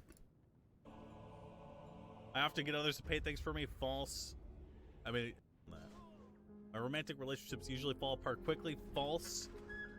I committed some crimes as a juvenile. True. I have violated a probation order, technically. Yes. I've committed many types of crimes. True.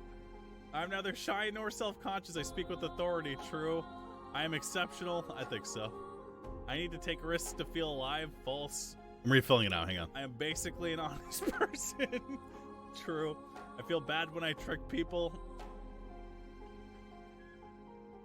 I mean, I usually tell them that I trick them, so I think that counts as feeling bad. Someone deserves it. I don't feel too bad. True. I think strong emotions are for the weak. False. I think if people get offended, that is their problem. No, I don't think that. Submit. I have always. Oh my god, it taken care is of myself. broken. False.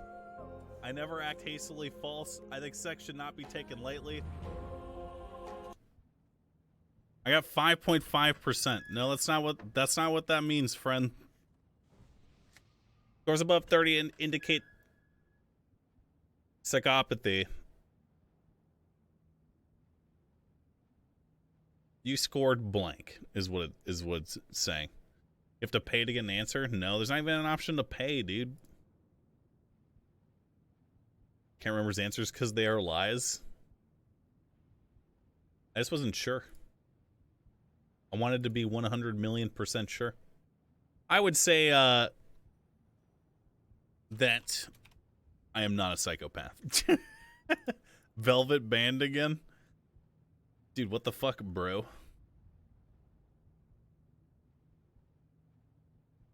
Chinese 2007 PLA SMI mystery meat ration. All right, hang on. I'll put this on and go pee, and I'll be right back.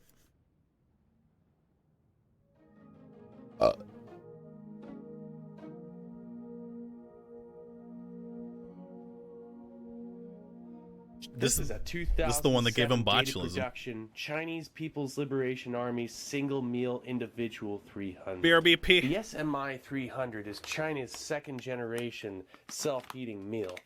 And it says right here, it has a 300-gram portion of assorted fried rice, a 72-gram shelf-stable cake, and a 50-gram pork egg roll, and 10 grams of fragrant sauce. 1,098 calories, 37 grams of fat, 36 grams of protein, and 153 grams of carbohydrates.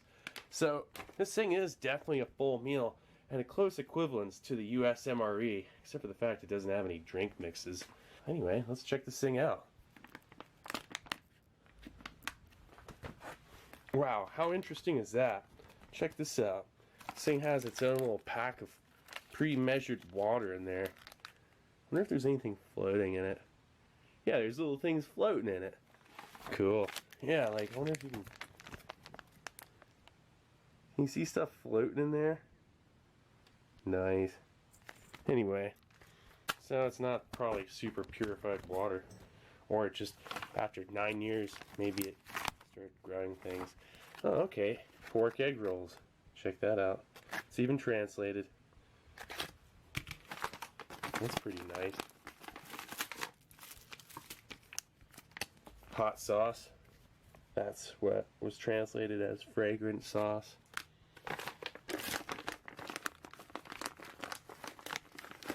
Oh, here's something I'm really interested in. Long shelf life cake.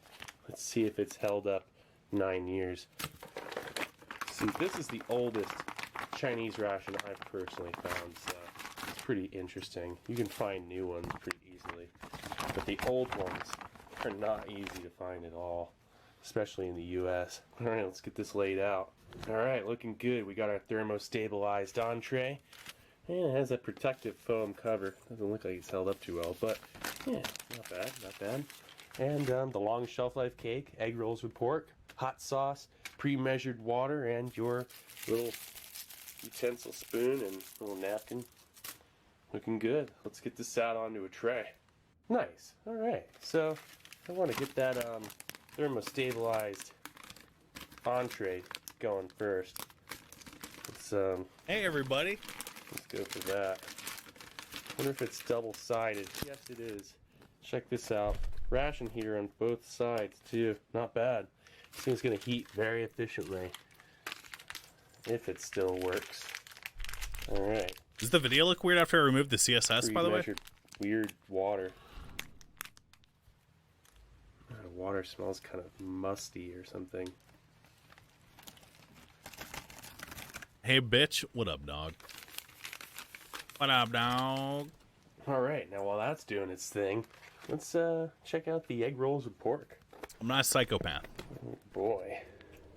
I scored 0, making me the least psycho person here. These things. Huh. Oh, they smell perfectly fine. 9 years old. CSS would have only Let's applied check to the it page out. you removed it on? That's not true, because that's not the way that it works with the OBS browser. Because, it's a little section, in the element in OBS. I think it applies it to every page that shows, so. Oh, what the heck is that thing? Okay. Oh, wow. Look at that thing. We're dead. Ooh. Alright. It's shiny. I'll give it that. Alright, so let's check this thing out. I kind of want to poke at it with a spoon first. See what it does. I mean, look at that. Oh, jeez. Looks a little bit processed Not my fault. to me, you know? I mean, just a tad. Not my fault. Yeah, looks like it's got a little bit of a Not my fault. pinwheel It is my look fault. to it, like it's spirals with this stuff. And turn it XQC back now. pleb spam. Hang on, let me, gosh. Well, there you go. Anyone else? it's not the worst thing I've ever. Hang on.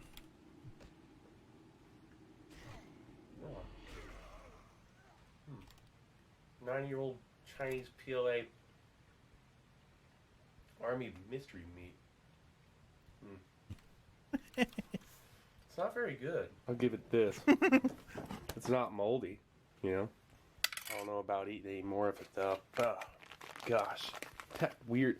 This stuff's like, I don't know what that is, but it's just, well, it's like breading, but it's kind of disturbing. Not too sure what they were going for there, but it wasn't very good. Okay, so let's check out the weird shelf-stable cake. Always wanted to try one of these. The one I try first happens to be 9 years old. Made September 20th, 2007. Well, hey, not bad. It's like MRE pound cake. Just Remind me to really upload this kinda emote. dry looking, you know? Look at that thing. Jeez. I don't know if that heater's working too well. We'll see.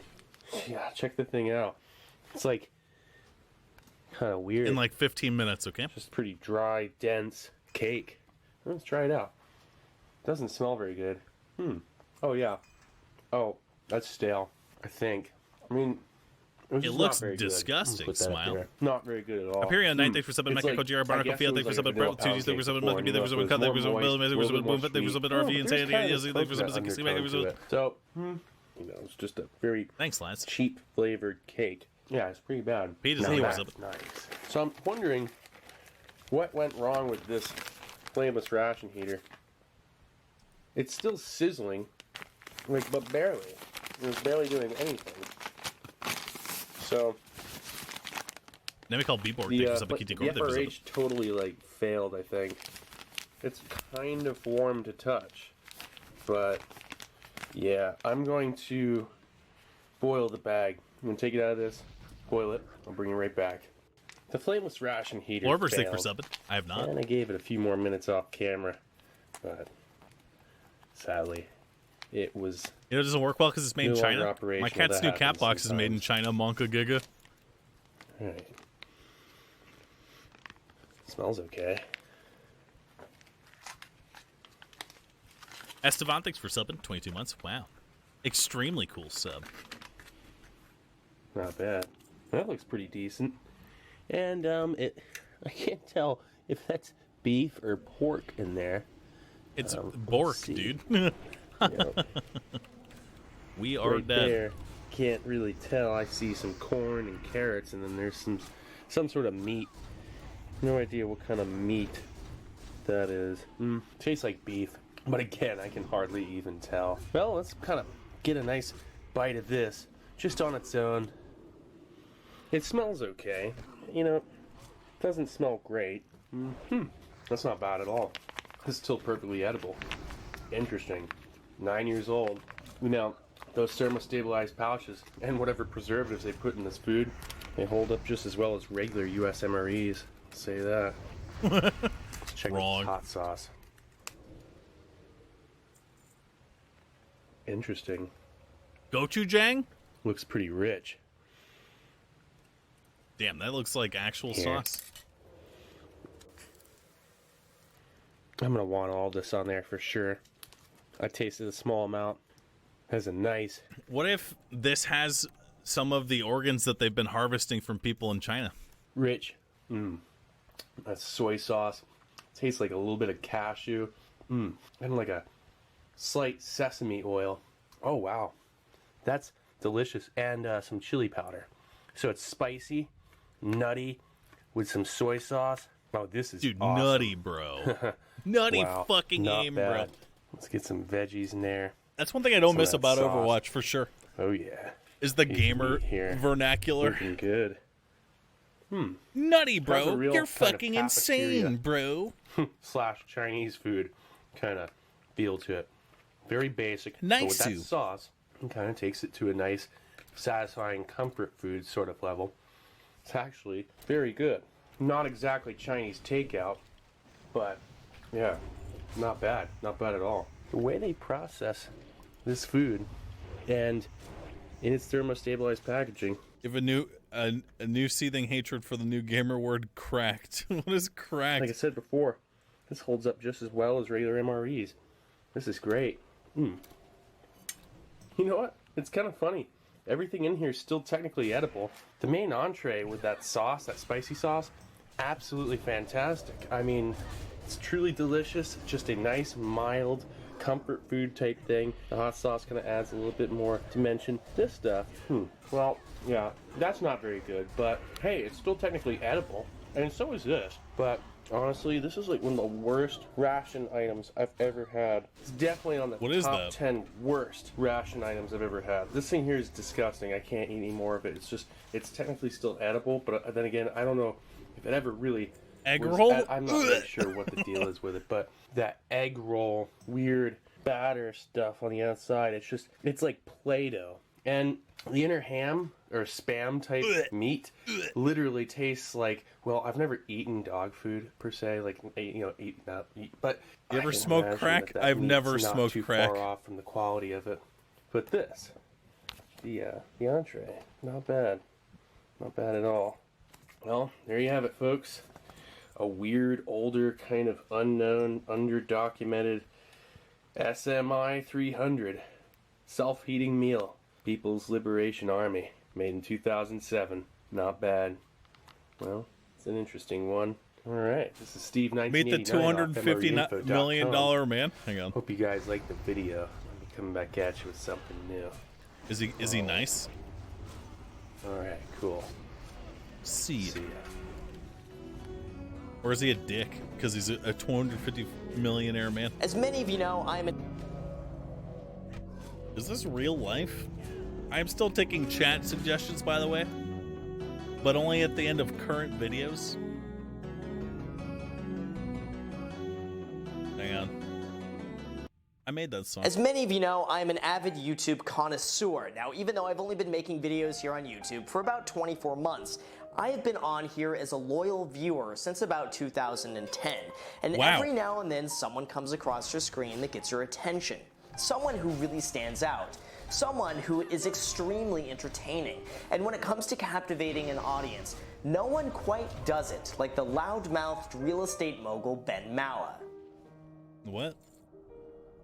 I should send somebody over there and cut your kishkas off. For you to have the chutzpah to put a friggin' demand in for $92,000, you should be ashamed of yourself. Today, we sold $30 million worth of real estate, and the clock is ticking. I'll go in the motherfucking hood, buy a up place, fix the motherfucker up, rent it out to families, and make some money, and improve the neighborhood. He's This guy is the worst human being. a high school dropout who grew up in the projects of Queens, New York. Not the typical profile you would think of someone who now owns over $250 million worth of real estate. He's bought shopping centers, apartment buildings, and most recently a $16.5 million, 11,000 square foot mansion for himself and his wife, which is the most expensive home in Tampa, Florida. What the So fuck? without knowing any information on how to contact him and without any direct connection to him, I resorted to asking the almighty Instagram for some help. And it worked. Within 1 hour, I was connected to Danny Jones, who runs the YouTube channel Concrete, which films and produces the content for Ben Mala. And not too much longer after that, I booked a plane ticket to go from Los Angeles, California, all the way to Clearwater, Florida, so we could meet this larger-than-life personality firsthand. And Wait, isn't Clearwater where Scientology home base is? Dude, it totally is. So learn from someone who built up a real estate empire without so much as a high school diploma. This is what happened. Enjoy. He's got Scientologist backing, dude. Fastone, thanks for subbing. It's Peach. Stay for some mess. For subbing.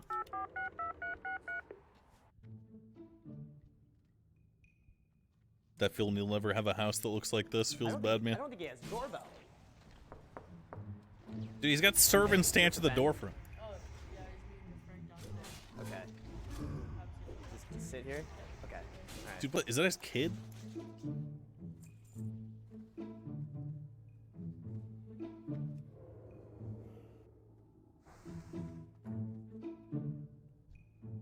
You live in Tampa? That's nice. What the hell are you doing here? What's up, man? Hey, I'm Graham. You want to learn from me? I gotta learn from you. What's Get your out and advice do to it. everyone watching? My advice is get out, get motivated by him, and do it. My life was horrible. I mean, my childhood was the worst you could ever imagine. A child growing up with a horrible, crazy, lunatic mother in the worst neighborhoods of Far Rockaway, New York, in the slums, surrounded by criminals and the worst element of society that you could imagine. In a shitbox bungalow that was only made to live in the summertime. My father had us live there all year round because he was a cheapskate. That's why I live here. Everything my parents did, I'm the opposite. My mother used to beat the hell out of me as a kid for no reason. I never raised a hand to my kids. My father always wanted to be a cheapskate and live in dumps and save every little penny he could and sacrifice decent living. I'm the opposite. We're standing in the formal part of the living room. Okay. Over here we have a family room. Over there is the formal dining room that we don't use too often because there's only 4 of us. So we have the 4 of dining them in room this here. house. As you walk in over here, you will find the butler's. Some people have a butler's pantry. Right. This house has a butler's kitchen. I mean, you know, when I was a kid, I always knew I wanted to make a lot of money. You know, when I moved to Manhattan, I'd go and walk past the Plaza Hotel and see all the dignitaries and big shots, and I'd say, one day I'm going to stay there. The old one, you know, right by Central Park. Eventually, I made enough money to stay there. I said, this place is a dump. I don't know what's in here. I've never been in here before. Oh, man, we got a whole big closet there. I didn't even know we had. Here we are in the wine room. And I'm going to be calling it the cry room.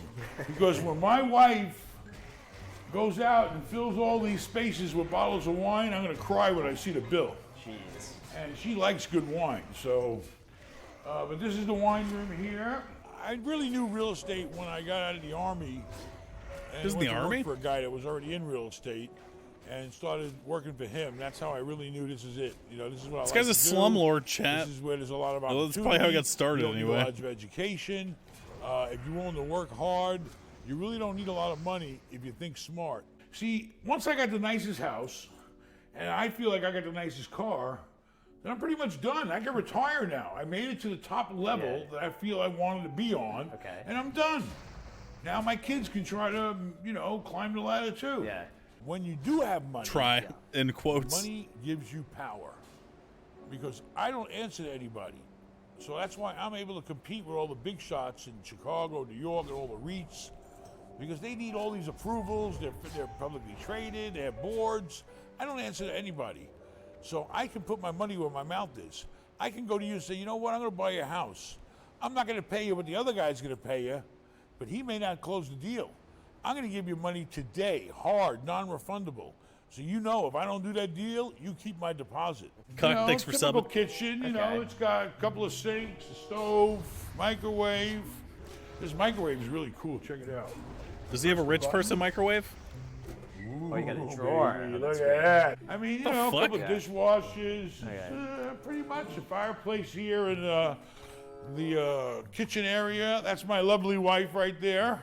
Number one, to find lots this size will never happen. Yeah. The guy How many of you guys don't use microwaves because you think it's going to give you cancer? that built this house, he had to knock down like 3 houses. Right. You know, so you had to go out and buy 3 lots. They had to all be next door to each other, which is impossible to do. He used top-of-the-line construction here. It would take 5 years to build this house now, I was told. And it would probably take, all in, $10 million more than what I paid. So it actually was a really good deal. Okay. I had offers in excess of $5 million more than I paid for this place. Well, it's a very unique place, that's why. You know, but you got to be careful buying unique stuff. You don't want to buy a white elephant, because sometimes nobody wants it. But this house was What kind of saying is that? What the very fuck? unique. The guy who built it, he went over the top on the construction, the design, the location. It has everything, and it's probably Please tell me you use microwaves. I use microwaves, Chad. I don't think it's going to give me brain cancer. for this area, it's over the top. Yeah. There's nothing to compare to it. You know, you only live once, and if you're going to work hard in YOLO. life, you should enjoy your money. I mean, you know, if you have enough to you should always live within your means, but Yeah. you know, what's the point of making a bunch of money if you're not going to spend it and give your family the best life possible? True. Did you see the house I grew up in? Yeah. 540 Beach 43rd Street, Far Rockaway, New York. Yeah. You wouldn't step foot within a 5-mile radius of that place. It's so bad. So you know, it's What if nice this to is be all a able to fake have story? something really over the top. Timing is very important in terms. If you give somebody good terms and good timing, you'll get that deal better than the other guy that's going to pay more money and drag it out for 3 or 4 months and subject to this and subject to appraisals and all that. I came in and said, I'm buying this house. Here's my money, and let's do the deal at this price, and I'll close it like that. That's how you get deals done. So here we have the bar. He's a scammer. Entertainment room. Okay. And you'll find Is that a boat? we have a company that makes these pool tables. Oh. We have a license from GM. We have a license from Ford. We do them in Camaros. Yeah. We do them in Mustangs, and we do them in Corvettes. What a tacky we ship them fucking all over the thing. world. That's We ship so a lot of tacky, them to dude. Dubai. Arabs Holy love shit. them. You know, they got money to burn. Yeah. They oil money. You know, to really be in real estate, you got to live it. You got to breathe it. You got to eat it. It's got to be your life. I mean, you can do it on the side, but you're not going to do it on a big level on the side. But, you know, you got to totally throw yourself into the business. And you got to be willing. You know, I used to stay up sometimes all night because I didn't have the money to hire nobody. I physically would paint apartments and stay up all night getting a place ready because I had an inspection the next day. You got to cross the line in life. If Chat, you really listen to wanna this make guy. it and you ain't got a bunch of money, you're not born rich, you got to cross the line. You got to go where nobody else wants to go.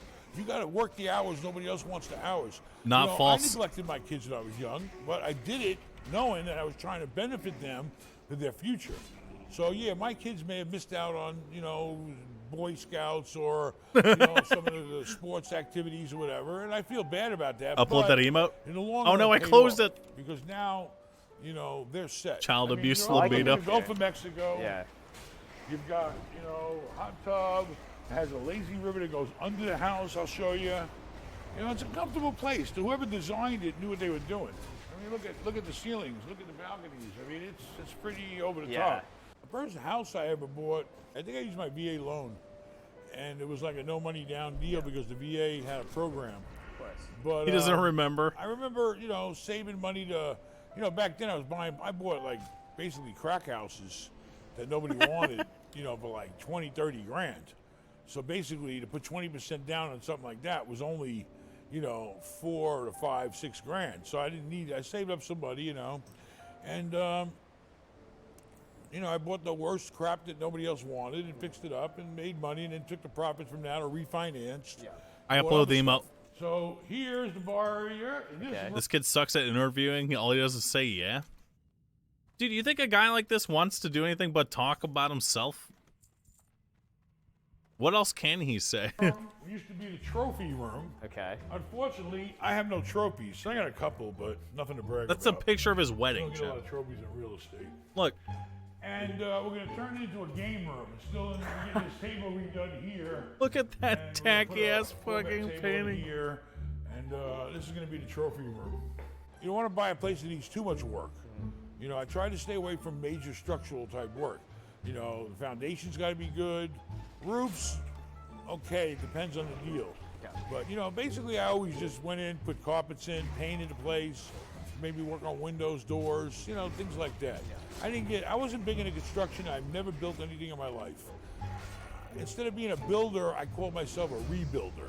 I would take something that was already built, beat down, bring it back to its original condition, and make it live again. This is Fable music? No, it's not. This is open source fucking... With that one, the male and female, to represent me and my wife, and a friend of mine had them for sale.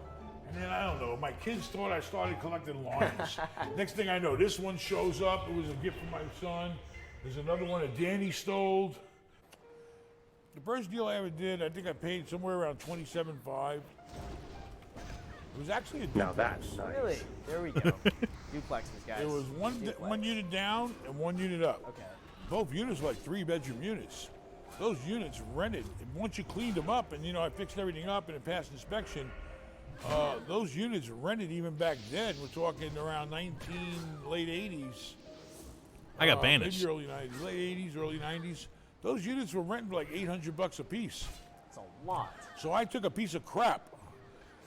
And, you know, I used to buy, whatever it took. I'd buy used carpeting, clean it up. I'd buy used materials from secondhand places, you know, buy the cheapest stuff I could to make it work right. And, you know, didn't spend that much fixing them up, but, you know, made them decent and safe. And so I took a piece of garbage I paid $27.5 for, probably threw another maybe $6, $7 grand into the place. And I hired guys off the street to help me in painting and all that crap. And then, you know, so I'm into the place, say, for 35 grand. You know, based on $1,600 a month income, it's now worth $150,000. Because now it was a decent looking place. I had 2 contracts in the housing authority proving that I had the rent coming in. The tenants only had to pay nothing or $20, $30 a month because they were low income. And I went to the bank and I refinanced it and got a loan on it for probably $100 grand back then. And I got an office here. That's nice. Where I try to get some work done. He doesn't go in there, chat. The office has Only a place this library guy's going is upstairs fucking McDonald's. that I Holy don't go to, crap. Just for show. So, you know, and then down across that bridge is a whole entire guest house. Okay. And the movie theater. No way. No I have a movie way. theater in my house. No way. How could you have a house without a movie theater? What does he go out to the movies? Find a deal that has some kind of potential where you can make it better, you can create value, you can get some Do I use sweat it? It's equity where my in it. office It's is, called chat. value add. You know, and typically there's always going to be a place like that. You know, people die, people retire. That's where I'm at right now. There's always a house even you can fix up. Let me tell you another good thing that I did very well on. I did very well on student housing. You can go out and you can buy, let's say you just buy a house. This guy not only admitted to being a slumlord, but now is proudly admitting that he exploited student housing pricing. That guy is gonna pull that entire group, lads. You buy a house, and let's say that house is a big house with 4 bedrooms in it. With students, you don't rent the whole place out. You rent it by the bed. Right. And that we did very well in. Because we went out, we bought a property that had a lot of 4-bedroom apartments in it. And you could rent each bedroom out for about $500 a month or more, $600 even. Now you took a place that you normally would rent out for $1,000 a month as a 4-bedroom, but you rent it out individually as the bed, and they share the kitchen, they share the living room, and you get $2,000 a month. So if you're anywhere near a university,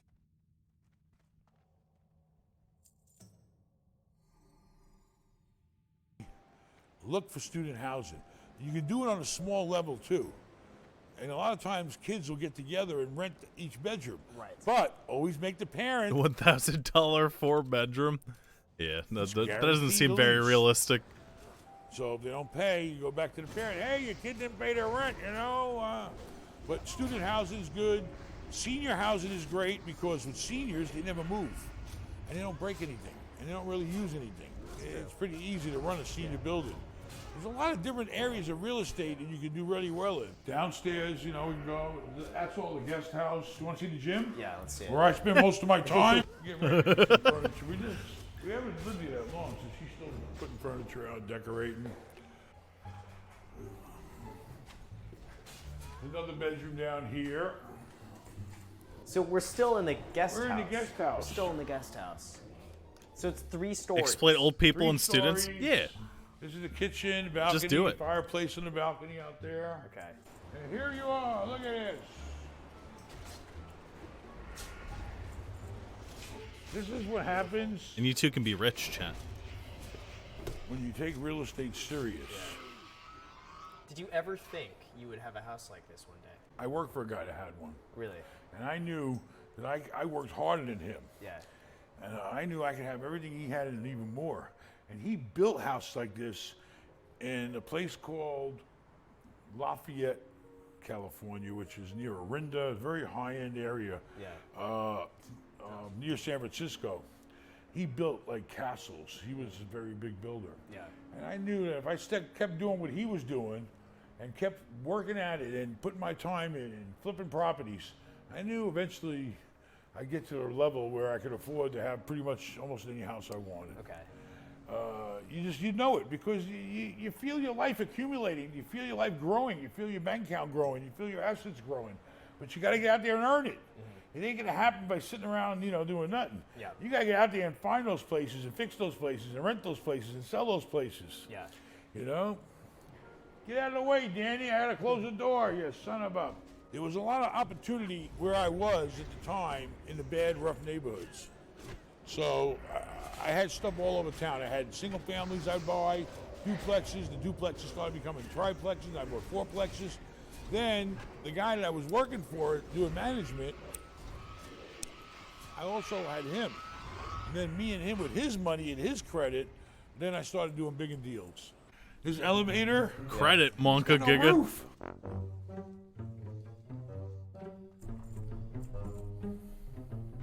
In this bedroom, I'm the master. Here's the way to the master bedroom.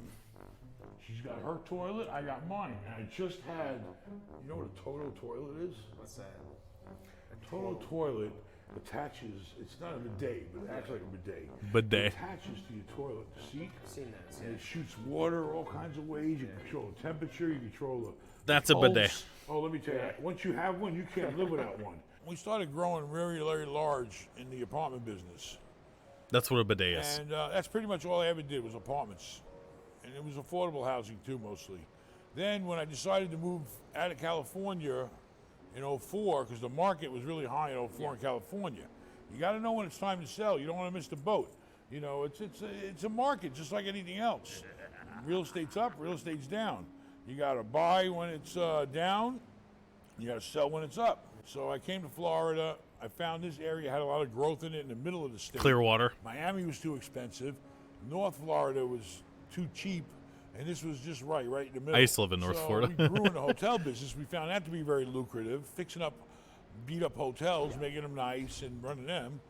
And then about 5 years ago, I decided that I wanted to limit the management because hotels are management intense, apartments can be management intense, but retail is not. You don't have the potential to make a lot of money in retail unless you're a developer. Or if you can find one beat up and fix it up and rent it out, you can. But typically, I wanted to slow down the management. Retail is no management. You buy a retail shopping center, the tenants are there running their business. Everything that goes on inside that business is their problem. I'm just responsible maybe for the roof and the exterior. You basically This guy collect talks the so rent from a much. business owner, It's hard and to that's do the end of it. You don't commentary worry on this about nothing video. else. And they typically don't move a lot if they're making money because that's their their livelihood. Sounds like John Goodman. No, he doesn't. He sounds like a fat guy. Balconies, fireplace. You gotta take care of your housekeepers. You ain't gotta carry laundry everywhere and all that. You set them up in washers by the rooms. When things are far away, it's very hard to deal with. You don't want to hire management companies because then you're not in control of your own investment. Concrete has a whole They can series do on this things guy? you don't Yeah, want them they to already do. covered that. It's not their investment. They're not going to protect the investment like you are. So the biggest thing was, not be so spread out because I didn't want to be no big giant company. I was happy just being a good, strong family business, with kids coming in and helping me and just all of us working together. So the tech room is, where's the light? Oh, it turned automatic. Get in your hole. That's where we keep the brain. This is insane. Camera servers. We should, Wow. If we keep Danny in that I room, love he'll it. get It literally smarter. has AC to keep all of this cool. 16. 16 AC unit controls here. The worst thing in the world is you don't want to work for free. It's like I went out this week. The market is ridiculous. The prices make no sense right now in apartments. Basically, we sit down, we look at the numbers, and we say, wait a minute. We're going to invest millions of dollars in this deal, and we're not going to get no return or very little return. We're working for free. You don't want to do that. You want to have. You want This to is make Penn sure that Jillette. there's some upside This is in that evil deal, Penn Jillette. whether it's on the sale, whether it's on the monthly income. You don't want to work for free.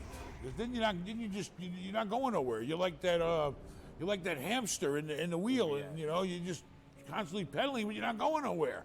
You got to Fat make sure Penn that Jillette. there's a plan. You got to have a plan. You got to have goals. All right, What kind of now cigarettes we're do you think gonna he show you. smokes? Feel like doing a little bowling? Let's do it. You almost look like the size of a pin.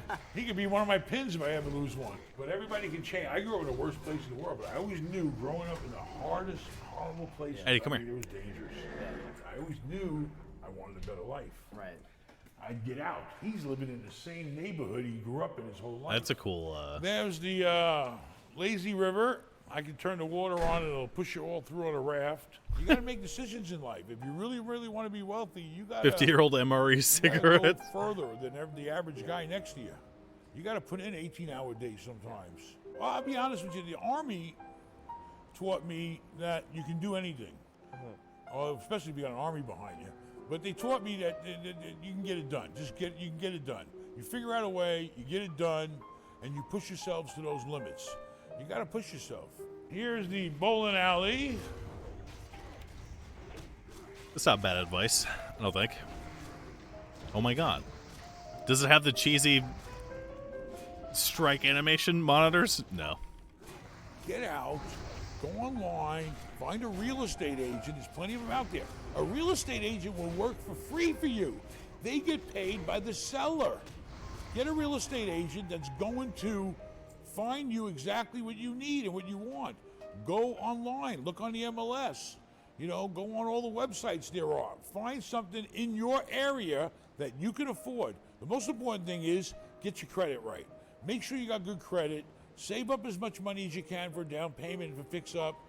But your credit is more important than anything. And if you do have a bad credit report, fix it. You get on the phone and negotiate yourself. You can do credit repair yourself. You'd be surprised. Medical, school loans, student loans, things like that. You can get on the phone and get a plan. My credit with that score is really person good, though. to get it off your credit report. It's like upper And then, 700 or some even people that shit. were bankrupt.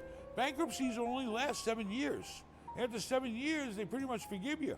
All those short sales you were doing back then, all those people are forgiven. Of course. And now they get to go out and get a second chance. Believe Not me, the 800. banking world is very forgiving. Banks will loan you money to fix it up. I never really did anything to build credit. All I did was pay off the student loans that I had accumulated. That's about it. They'll loan you the money to buy it and fix it up. And they're taking the biggest risk. Typical deal. If you go out and buy an FHA deal today, you're only putting 3% down. That's $3,000 on every 100 One grand. semester. If you find a house for 200 grand, you I only need still had a $6 lot of grand. money it was like. Or you find a fixer-upper, and tell the bank, okay, I want to buy it, and I want you to loan me money on its value today. But then, as you fix it up, they'll give you more money. That is building credit, lol. Did I say that it wasn't, chat? There's all types of loan programs. The most important thing is be friends with the bank. The bank is your friend. They're the ones with all the money. They make money on loaning you money. And that's how the whole machine works. But anyway, how small do you think this that's guy's the dick story. is? When it comes to someone you can learn from and look up to, Ben Mala is it. He speaks from a place of authenticity without a filter and without any hidden agenda. He is truly a selfless person at heart who enjoys teaching and spreading the gospel of real estate.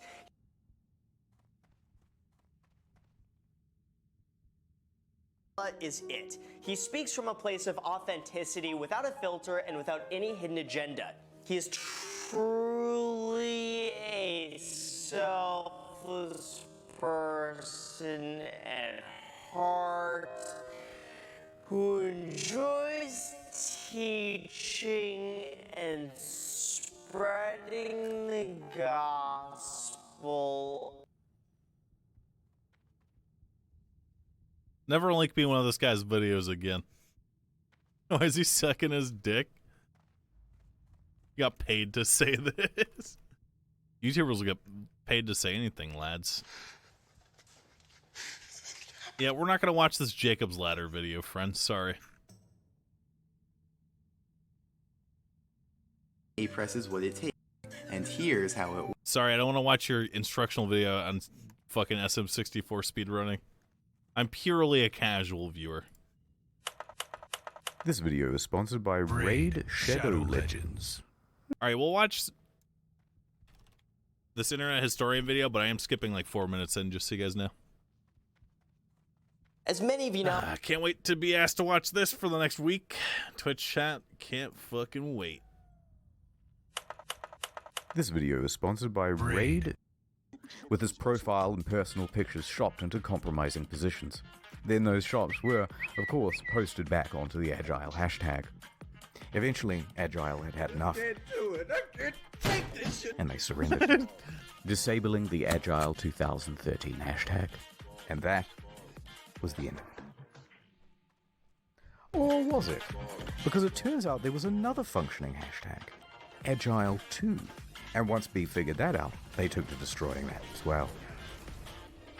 And that really was the end of it. Or was it? Because B found the host's website.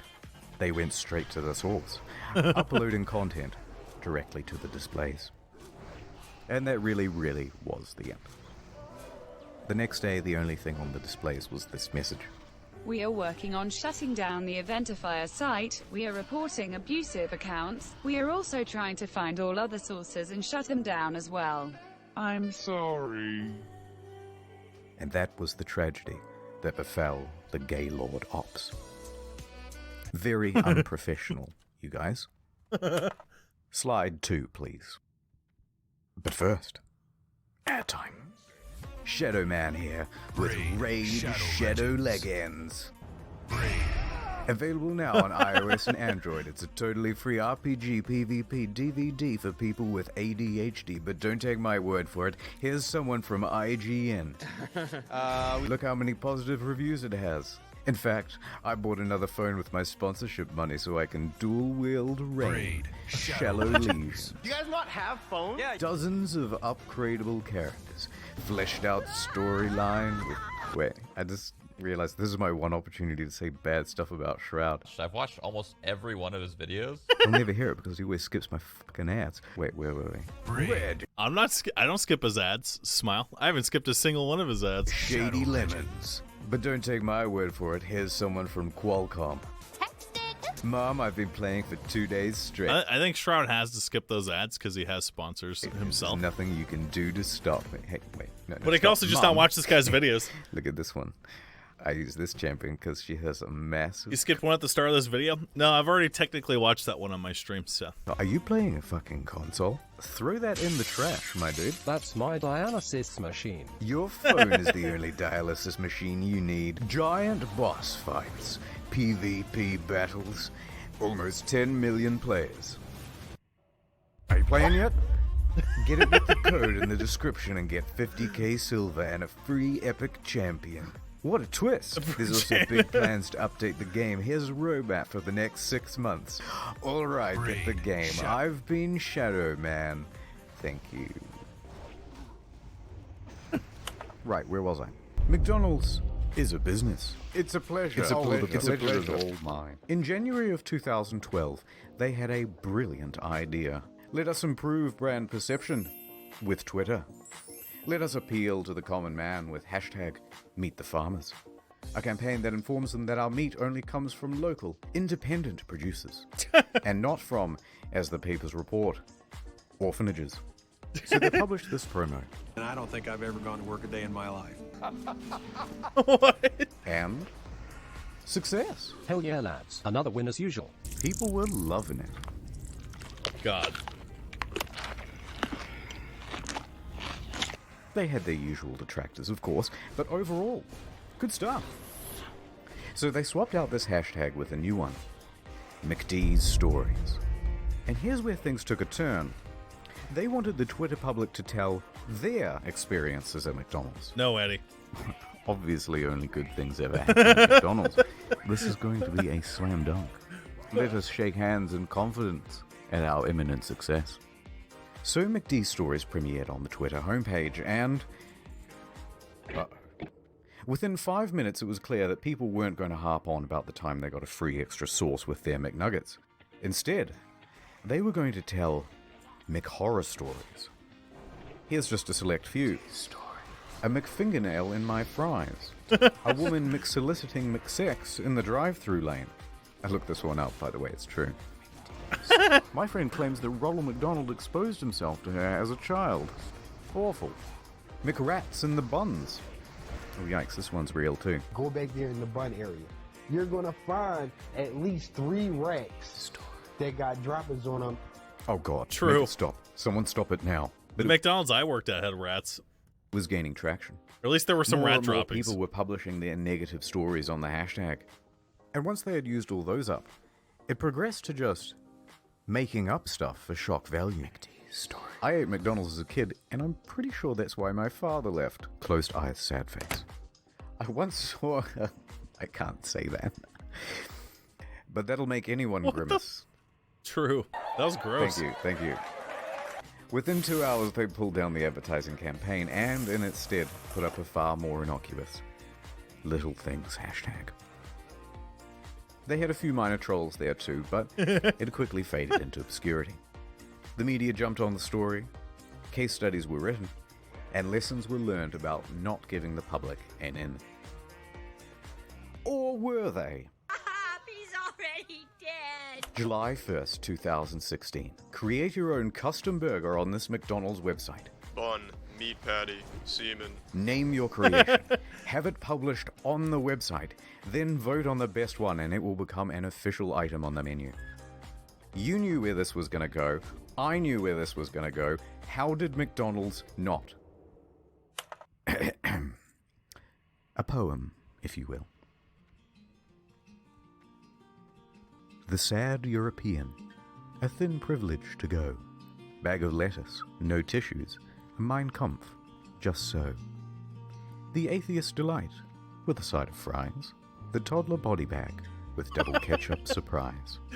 Pepe the sandwich, a rectal prolapse half-baked. Pound my behind daddy, comes with a shake. Girth. The area, a vision of Christ. A whole pineapple with your meal for 10 times the price. I didn't laugh at the area in chat. This one's gluten-free. It's still not too late to vote for Bernie. Whopper, no onions. Anatomical sandwich. Just grow up, you guys. Now, if you'll excuse me, I have to shower off Ron's creamy surprise. See, this is you fucking clown. I mean, yeah. Naturally, the press seized on it as much as the general public did, laughing at all the dumb sandwiches while also condemning them. Guys, come on, guys, this isn't funny, come on. The website was shut down and not much remains. Except for these. And also this text document I found, which has a bunch of other sandwich names. What ingredients were involved and what they look like, though, you'll... Jesus! For my pleasure. Early 2013, Durex launches a revolutionary new app. SOS Condoms.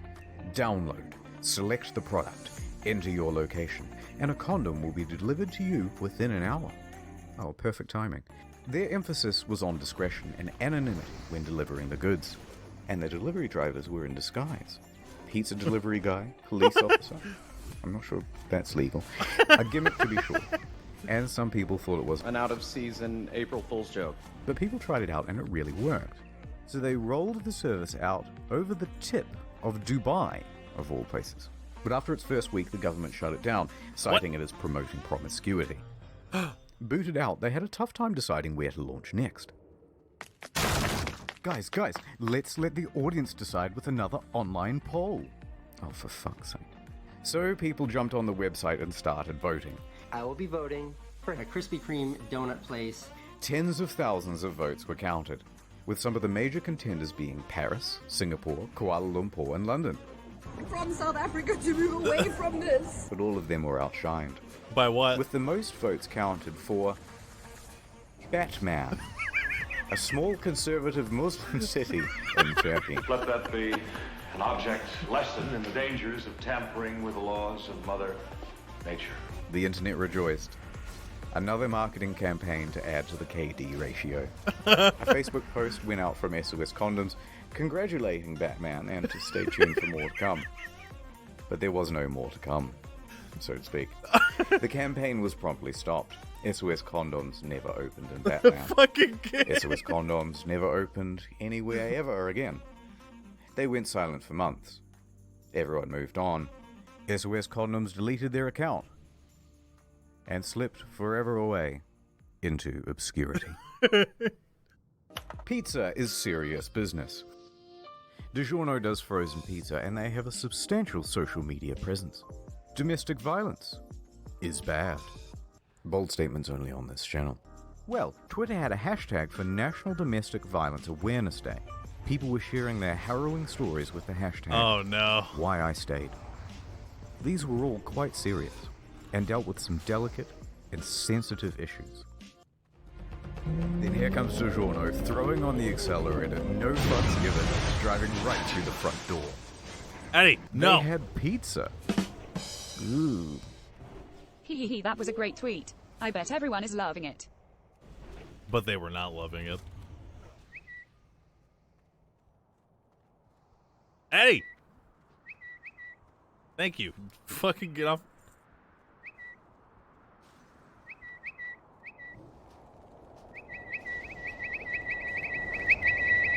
Precisely 0.1 seconds after they posted it, they must have realized it wasn't the wisest move.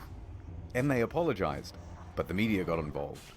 So they kept apologizing. I'm sorry. They couldn't stop apologizing. I'm sorry. They just... I promise you never again. I'm so sorry. It was terrible. I couldn't be more sorry. Please accept my deepest apologies. Relax. I understand. Naming your baby. They almost is got serious canceled, business. Put it to the internet, this Canadian couple said. Trust in the kindness and sensibility of strangers. It was Cthulhu Allspark. Next. Do you know what kerning is? It's important in print. It's essentially the proportional spacing between fonts. Why does it matter? Well, sometimes two letters close to each other can look like a single letter. Oh, for God's sake. Alright, stop. Let me finish up with a little bit of a behind-the-meme style history lesson. In the early 2010s, brands were only just finding their foothold in social media. They didn't quite understand how to connect with their audience. True. The tendency was to be a bit overly formal, stuffy, not quite fun. That is until Denny's came along with a game-changing Tumblr account. They started actually having a good time, and it appealed to fellow Zoomers, such as myself. It took a little while, but soon other brands cottoned on to the strategy. Arby's started posting memes. Wendy's dropped a mixtape. And then went into a WWE-style feud back and forth with Burger King and McDonald's. And Gen Zers, such as myself, lapped it up. How do you do, fellow kids? Now, that's not to say they all figured it out. Other brands attempted it too, but without committing fully, they failed to get the same appeal. Bread Bay. So into the late 2010s, things were going pretty great. It was a little content renaissance. Chick-fil-A is officially America's favorite fast food restaurant. Imagine if we opened on Sundays. Had to give everyone else, like Wendy's, a chance to make money. Wait for it. Your mom is a hoe. Steakums even broke down the whole phenomenon on Twitter and in articles, and I'd like to turn that into a full video soon. But with all these relatable memes floating around, people are starting to feel a little pandered to. Yeah. Very relatable. Nice. That's relatable. Yep, relatable. Relatable. Okay, everything's getting so fucking relatable, it's actually kind of annoying. Guys, we get it. You're relatable. Just stop relating. Stop. Enough. That's it. I can't take it anymore. Silence, brand. And so a new meme was born. The spider crab with laser eyes, Arial font 32 point, white on black bar background, no shadow with text. Silence, comma, brand. And it was a very powerful tool. Eminem's pushing something or other. Take that, brand. Hey, fellow Gen Zers. Silence, brand. And it became a long and enduring meme. OMG, I feel that. That is such a mood. Relatable AF. Sometimes a few brands could crack through it. Silence, Twitter. But for the most part, this crab has become the quality control of Twitter. An apex predator shutting down lesser brands. God bless it. Alright, it's time to stop. That's enough business for today. Thank you for attending my seminar. Here are the patrons. Thank you very much. I love. Mwah. Do you make a slide for See you each at movie one? night. Mwah. No way. Also, I have other videos on the second channel. Sonic cried a little, and Tails put his hand under his face to catch the tears. The chef should have dipped some on his finger and then insisted that the host. And also, Shadow Raid Legions on the Nintendo GameCube. It's actually really fun to play while you're watching telly and doing stuff. Use the link. Yeah, is it though? But is it though? This guy's a second channel? What the fuck? Hang on. I found it. I'm all sticky with the delicious savings honey provides. This is... The Sonic High School rejects. Hang on. Watch the Sonic video? Yeah, that's what we're gonna do. I hope there's no dicks in this video. VPN. Sure, you could see the new Sonic movie. Or you could watch Frederick Knudsen, Emperor Lemon, Cynical Reviews, Chavez Slovakia, Theft 9, Seth Scene Tack, Jesus, and music by Too Mad. In Dark Doom Fire Master's epic fanfiction, Sonic High School.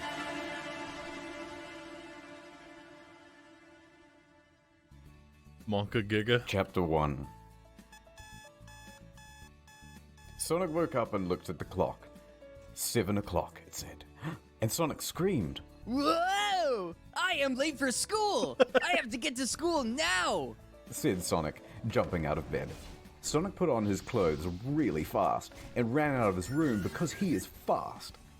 No time for breakfast! Said Sonic as he ran past Sonic's Get mum. off my desk. You will regret this, Now said that's Sonic's nice. mum, leering at him from the Garmin, kitchen thanks for stove, subbing. wearing aprons and oven mitts on her hands. Sonic did not care. He was late. Sonic ran outside and ran to the bus stop, where people were getting on the bus. Amazingly. Tails! Knuckles! Wait for me! Said Sonic as he ran towards the bus. Hey, Knuckles, it's Sonic. Said Tails to Knuckles at the bus stop. He is late. Said Knuckles to Tails before getting on the bus. Sonic ran so fast to the bus, and he got on the bus after Tails. Just in time! Said Sonic, huffing and puffing like he was doing the Cupid shuffle for the first time. Sonic sat down next to Tails, and Knuckles sat behind them, taking up both seats. I am so bad, said Knuckles, laughing because he sat where two people could sit. Knuckles did this every day, and no one bothered him. But they all knew that it was against the rules. The bus started and drove at the school, and parked, and they got out. We're at school now, said Tails. It is time to go to class. Sonic was also at the school, so he went to his first class of the day, English class. Sonic did not like English very much, but he did not like any class very much that was... Is he gonna get bullied? Is that what this is about, chat? Not about running and going fast, which is what Sonic does best. Sonic got to his class and sat down in his seat. It is journal day, said Sonic's English teacher, Mrs. Lesson. Take out your journals and put them in a pile, and I will read one of your entries to the class.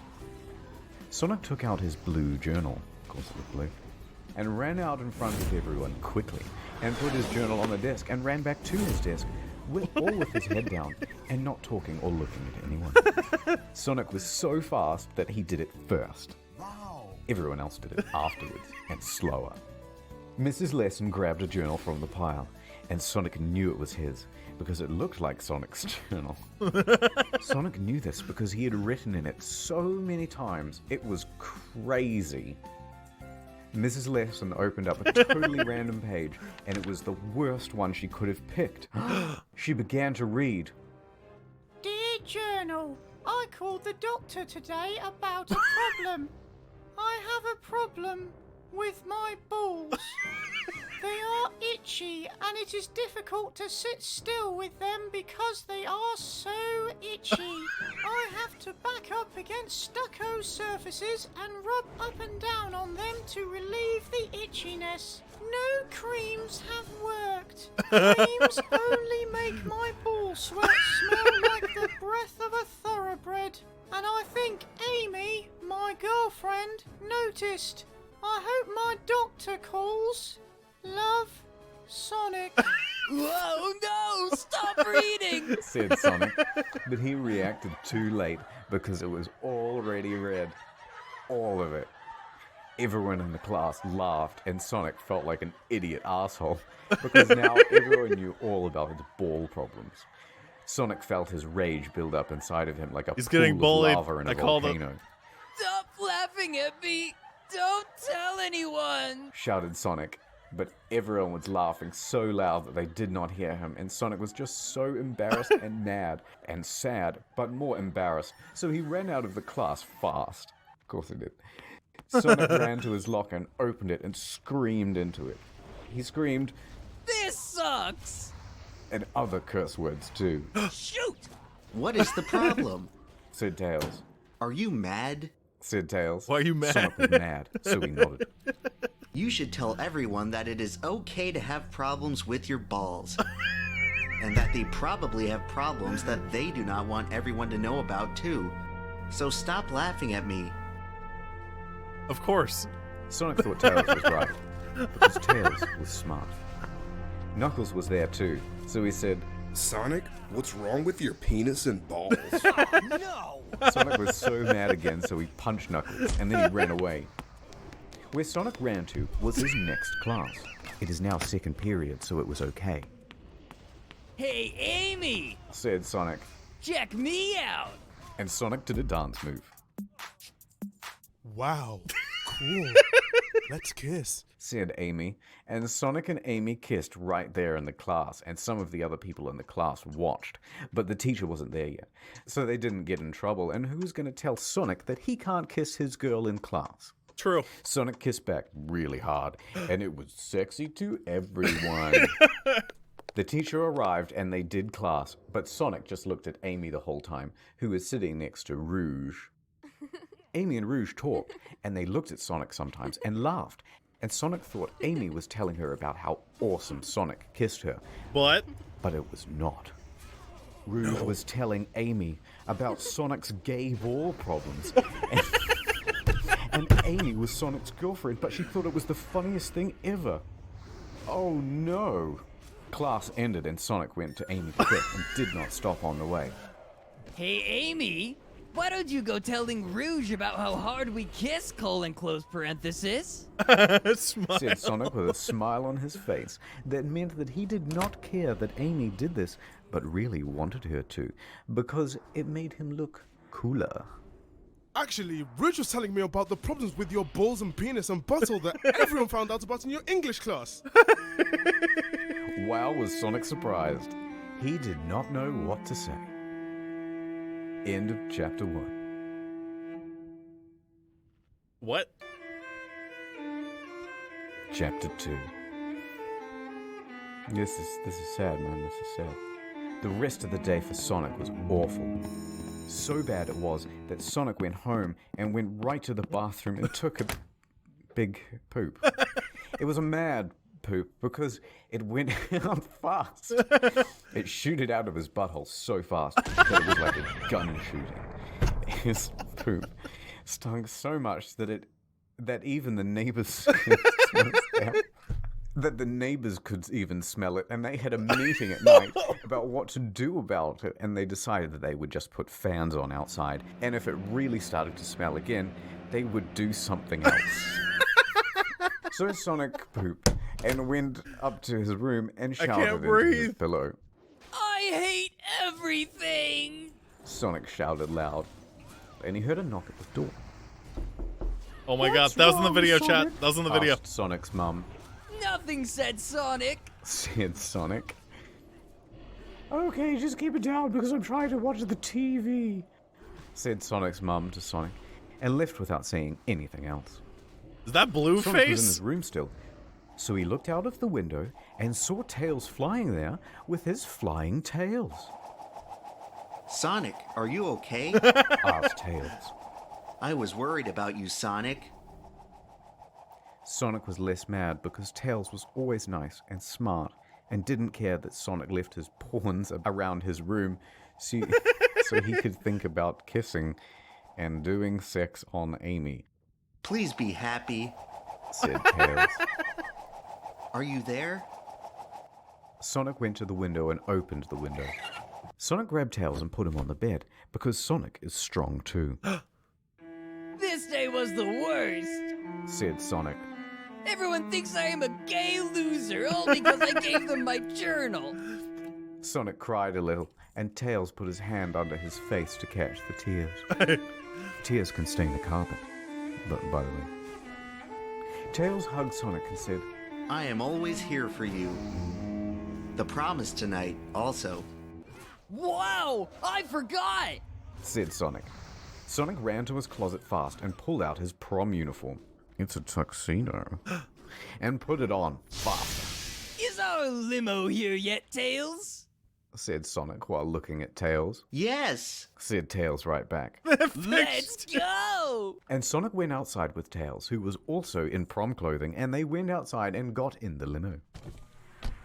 The limo is broken, said the limo driver, who looked like a... Oh, jeez. Okay, I'm changing that. Sonic and Tails got out of the limo and asked the limo driver if they could fix it. Nope. The limo is broken eternally, said the limo driver. Wait, how did he get here? So Sonic grabbed Tails' hand and said, let's go, and ran all the way to the prom, which was on an island called... Prom Island? Ghost Island. This place is scary, said Tails. Ghost Island was really scary. It was shaped like a skull, and everything looked like it was dead. Sonic looked at Tails. Yeah, it is, said Sonic. Why would they put the prom on this island? What's the video called? I'll link it after it's over. I don't see anyone else from the school here. Tails and Sonic were both worried about it all. Sonic and Tails walked forward, and there was a haunted house. Sonic and Tails went into the haunted house, and it was spooky. Sonic saw a ghost, and Tails saw a mummy. There was a man laughing too. Sonic and Tails, now you are both here and fallen right into my trap, said the man laughing. It was Eggman. Eggman, no! Why you're here? Asked Sonic and shouted at Eggman. Are you here for the Chaos Emeralds? Sonic shook his fist at Eggman, and Tails ran at him, But what an idiot he was, because a cage fell down on top of the sky and trapped Tails. What? You're doomed now, said Eggman. Welcome to the graveyard of you. Sonic was shocked, but did not run forward because he did not want to get caught too. But what if Eggman did not have another cage? Sonic did not know, so he went to the side into a different room. This room was smaller and had carpets and wallpaper. It was still scary though. Sonic said, I need to find a way out and to save Tails. Eggman laughed and pointed at Sonic. I kissed Amy, and now you can never date her again because I am going to do sex to her tonight. No, this cannot be real, said Sonic. Sonic knew that he had to do something, but what? Ad time. We now pronounce you ideal candidate 420, President of the United States of America. Wait! What is this? Hold the inauguration. I have right here the President-elect's internet search history. Give it here. Wow, this is bad. I hereby declare you not the president, and instead sentence you to live on Virgin Island. Now your opponent loves to smoke crack 666 will be in charge. Oh no, what have I done? Is this the future you really want? If only he had used NordVPN. NordVPN keeps your web traffic safe, and lets you view region-locked content. Look at all these channels. Wow, now I don't have to go to the theater. Oh, wait, stop that. But Internet Historian, I am but a humble gamer. I cannot afford a VPN that has unlimited bandwidth and works in such places as China. That's where you're wrong. Go to nordvpn.com/internethistorian and use the code InternetHistorian to get 75% off. Plus a free month when you use code InternetHistorian. Okay, I'm convinced. Wow, it worked. And now I'm the president.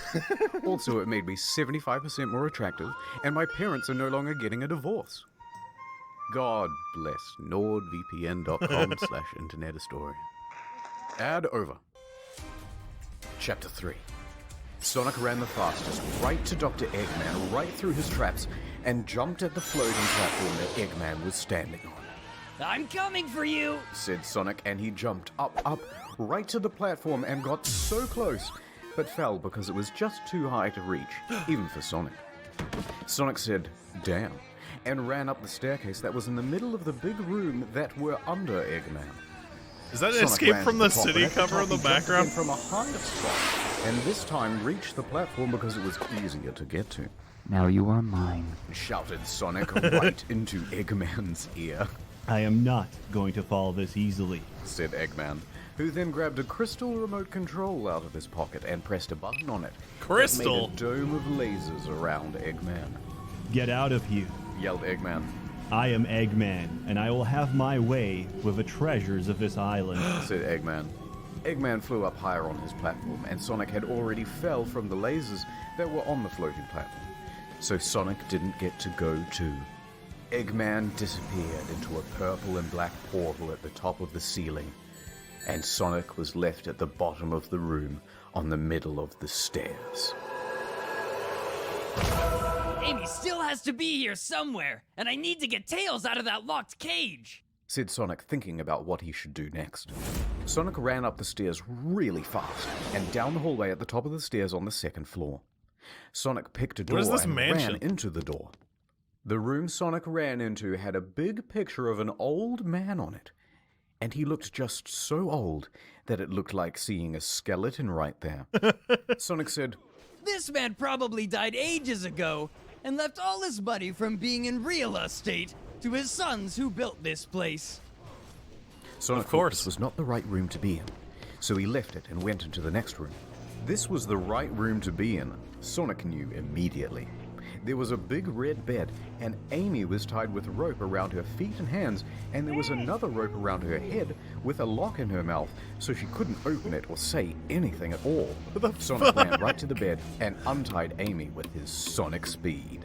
I'm so glad you're here. said Amy. This prom is not turning out like I hoped it would when I bought this dress. Amy was wearing a pretty red dress that was like what she normally wears, but longer. And there were 2 flowers on the shoulders. Amy's dress also made her boobs look bigger, Sonic noticed. Sonic thought for a moment that this was the perfect moment to give sex to him, but he did not do it because Tails still needed help. Where is the key to open Tails' cage? Said Sonic to Amy. We need to open Tails' cage. He can't get out the cage. I saw Eggman putting the key in a safe behind the picture in the room you were just in, said Amy. So let's go get it. Amy and Sonic ran into the next room, and Sonic got there first, of course he did. Sonic punched his big, strong hand right into the painting like a bodybuilder, and found the safe behind the painting. This safe needs a password, said Sonic. What could it be? Sonic thought long and hard about everything he knew about Eggman. Sonic knew Eggman was a gay asshole who always ruined Sonic's plans to be a hero. And now he ruined Sonic's prom. Sonic tapped on his brain and thought harder. Maybe the password is his name, said Amy. It was not, and Sonic knew that before Sonic put it into the lock. I love her for her body, thought Sonic. Sonic thought harder and had an idea. What if the password is SAOHC SDLAREME? Finally shouted Sonic at Amy next to him. Amy, who was there, said, What does that mean? Amy, Sonic's girlfriend, just to clarify, was confused. It is Chaos Emeralds backwards. What he course. really wants but messed up so we would not guess it. Screamed Sonic, so happy.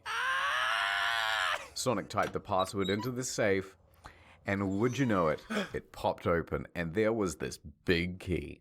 So Sonic took it. Sonic ran down the stairs, and then Amy did, and Sonic opened Tails' cage, and Tails got out. I am so glad to be safe once again. Thanks to you, Sonic. His the day voice is saved. changed? Tails was smiling bigger than a crocodile having a silly dream. But Sonic was not. Oh. What is wrong, Sonic? Everything is right now. Said Sonic. No, it isn't. Said Sonic, so mad and sad. Eggman got away without a real punishment for what he did. Sonic shook his face at the sky, thinking about how Eggman slipped away like a slippery balloon that Sonic let go of. But we are all safe, Amy said. That is what really matters. Sonic figured out right then that Amy's superpower must have been being nice, because like he knew before, it wasn't being smart, which Tails was best at, and Sonic is also good at too. But Sonic did not think about how his day at school was bad anymore, because his balls did not even really itch anymore. Sonic laughed, Tails laughed, Amy laughed, and they went home ready for the next day of high school. What he can do, Sonic Legend. Sonic, he can really move. Sonic, he's got an attitude. Sonic, he's the fastest thing alive. He's the fastest thing alive. He's the fastest thing alive.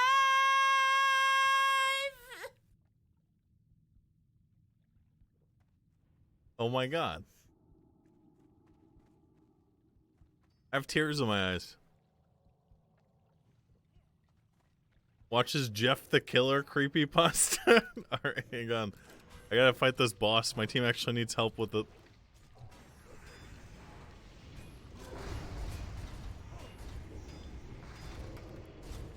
Hang on.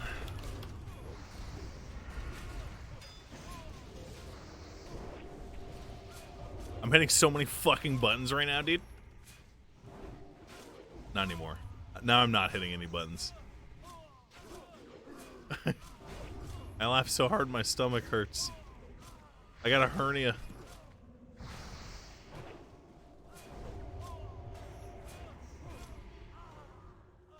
I found this smile.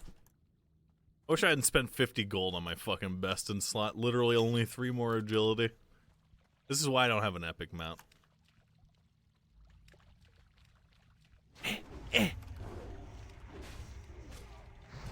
Alright. Now I can alt-tab and find it. Hang on. Shh. I'm all sticky. Don't blame. You guys ready to get spooked, dude? Oops. Did your donation go through? Probably. I haven't read. Hold on. Let me think. Don't blame people. Bernie, thanks for subbing. Rock Baby, thanks for subbing. Dude, cheese man, skull god, good for subbing. Jessica, thanks for subbing. Eggman, Homer, Boom, Headshot, thanks for subbing. FN21877, Human, thanks for subbing. Wind, thanks for subbing. Uppercut, thanks for subbing. Norwheel, thanks for subbing. Swank, thanks for subbing. X Dylan, X1. I Frosty, thanks for the 5 months per sub. There's a Pew Pew D Mac. Poop in Bud 420 says D how rogue, how could you? Belvedo, did I cast a card blanche? Thanks for subbing. Intel Mango. Now that's nice. Vintage Ruins, thanks for subbing. Good shit. Blame me. Blame here, thanks for subbing. Sour Milk Dusty, thanks for subbing. Yeah. The Jeff the Killer creepypasta is popular. Really popular. So before Netflix ruins it with a feature-length film, we wanted to make a high-quality adaptation. One that stays true to the lore. Featuring Jungle Jimmy, Chills from Top 15s, The Vulcan, Skit and Says, and Donut Operator. Jeff the Killer. Smaxy, thanks for subbing. Hey. Jeff and his family had just moved into a new neighborhood. His dad had gotten a promotion at work, and they thought it would be best to live in one of those fancy neighborhoods. Jeff and his brother Liu couldn't complain though. A new better house. What was not to love? Liu Bei? As they were getting unpacked, one of the neighbors came by. Hello, she said. I'm Barbara. I live across the street from you. It's Barbara Streisand, dude. I just wanted to introduce myself and introduce my son. She turns around and calls over her son. Billy, these are our new neighbors. Billy said hi and ran back to play in his yard. Well, said Jeff's mum, I'm Margaret, and this is my husband Peter, and my 2 sons, Jeff and Liu. They each introduced themselves, and then Barbara invited them to her son's birthday. Jeff and his brother were about to object, when their mother said that they would love to. When Jeff and his family had done packing, Jeff went up to his mum. Mom, why would you invite us to some kid's party? If you haven't noticed, I'm not some dumb kid. Jeff, said his mother, we've just moved here. We should show that we want to spend time with our neighbors. Now we're going to that party and that's final. Jeff started to talk, but stopped himself, knowing that he couldn't do anything. Whenever his mum said something, I'm a sheep, it was final. He walked up to the room and plopped down on his bed. He sat there looking at the ceiling when suddenly he got a weird feeling. Not so much a pain, but a weird feeling. Oh my God. He dismissed it as some random feeling. He heard his Is he mother going to call become him Jeff down the to get Killer at stuff, the party? And he walked down to get it. The next day, Jeff walked downstairs to get breakfast and got ready for school. He sat there, eating his breakfast, and once again got that feeling. This time, it was stronger. It gave him a slight tugging pain. But once again, he dismissed it. As he and Liu finished breakfast, they walked down to the bus stop. They sat there waiting for the bus. And then, all of a sudden, some kid on a skateboard jumped over them, only inches above their laps. They both jumped back in surprise. Hey, what the hell? The kid landed and turned back to them. He kicked his skateboard up and caught it with his hands. The kid seemed to be about 12, 1 year younger than Jeff. He wears an Aeropostale shirt and ripped blue jeans. Well, well, well. It looks like we got some new meat. Suddenly, 2 other kids appeared. One was super skinny, and the other was huge. Well, since you're new here, I'd like to introduce ourselves. Over there is Keith. Jeff and Liu looked over. Here's Blair and Chad. He had a dopey face that you would expect a sidekick to have. And he's Troy. They looked over at the fat kid. Talk about a tub of lard. This kid looks like he hasn't exercised since he was crawling. Zing. And I said the first kid. am Randy. Now, for all the kids in this neighborhood, there is a small price for bus fare if you catch my drift. Oh no. Liu stood up, ready to punch the lights out of the kid's eyes when one of his friends pulled a knife on him. Tisk, tisk, tisk. I had hoped you would be more cooperative, but it seems we must do this the hard way. The kid walked up to Liu and took his wallet out of his pocket. Jeff got that feeling again. Now it was truly strong, a burning sensation. He stood up, but Liu gestured him to sit down. Jeff ignored him and walked up to the kid. Listen here, you little punk. Give back my bro's wallet or else. Now that's nice. Randy put the wallet in his pocket and pulled out his own knife. Oh, and what will you do? Just as he finished the sentence, Jeff popped the kid in the nose. As Randy reached for his face, Jeff grabbed the kid's wrist and broke it. Randy screamed and Jeff grabbed the knife from his hand. Troy and Keith rushed Jeff, but Jeff was too quick. He threw Randy to the ground. Keith lashed out at him, but Jeff ducked and stabbed him in the arm. Keith dropped the knife and fell to the ground, screaming. Troy rushed him too, but Jeff didn't even need the knife. He just punched Troy straight in the stomach and Troy went down. As he fell, he puked all over. Liu could do nothing but look in amazement at Jeff. Jeff, how did you... That was all he said. They saw the bus coming and knew that they would be blamed for the whole thing. So they started running as fast as they could. As they ran, they looked back and... It reminds me of the time that,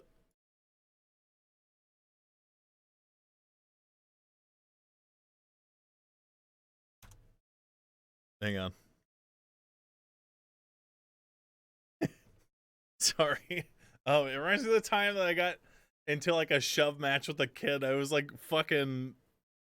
Yeah, what grade was it? It was like first or second grade, and it was like a kindergartner kid, and I stabbed him with a pencil, except I stayed and got in trouble. And saw the bus driver rushing over to Randy and the others. As Jeff and Liu made it to school, they didn't dare tell what happened.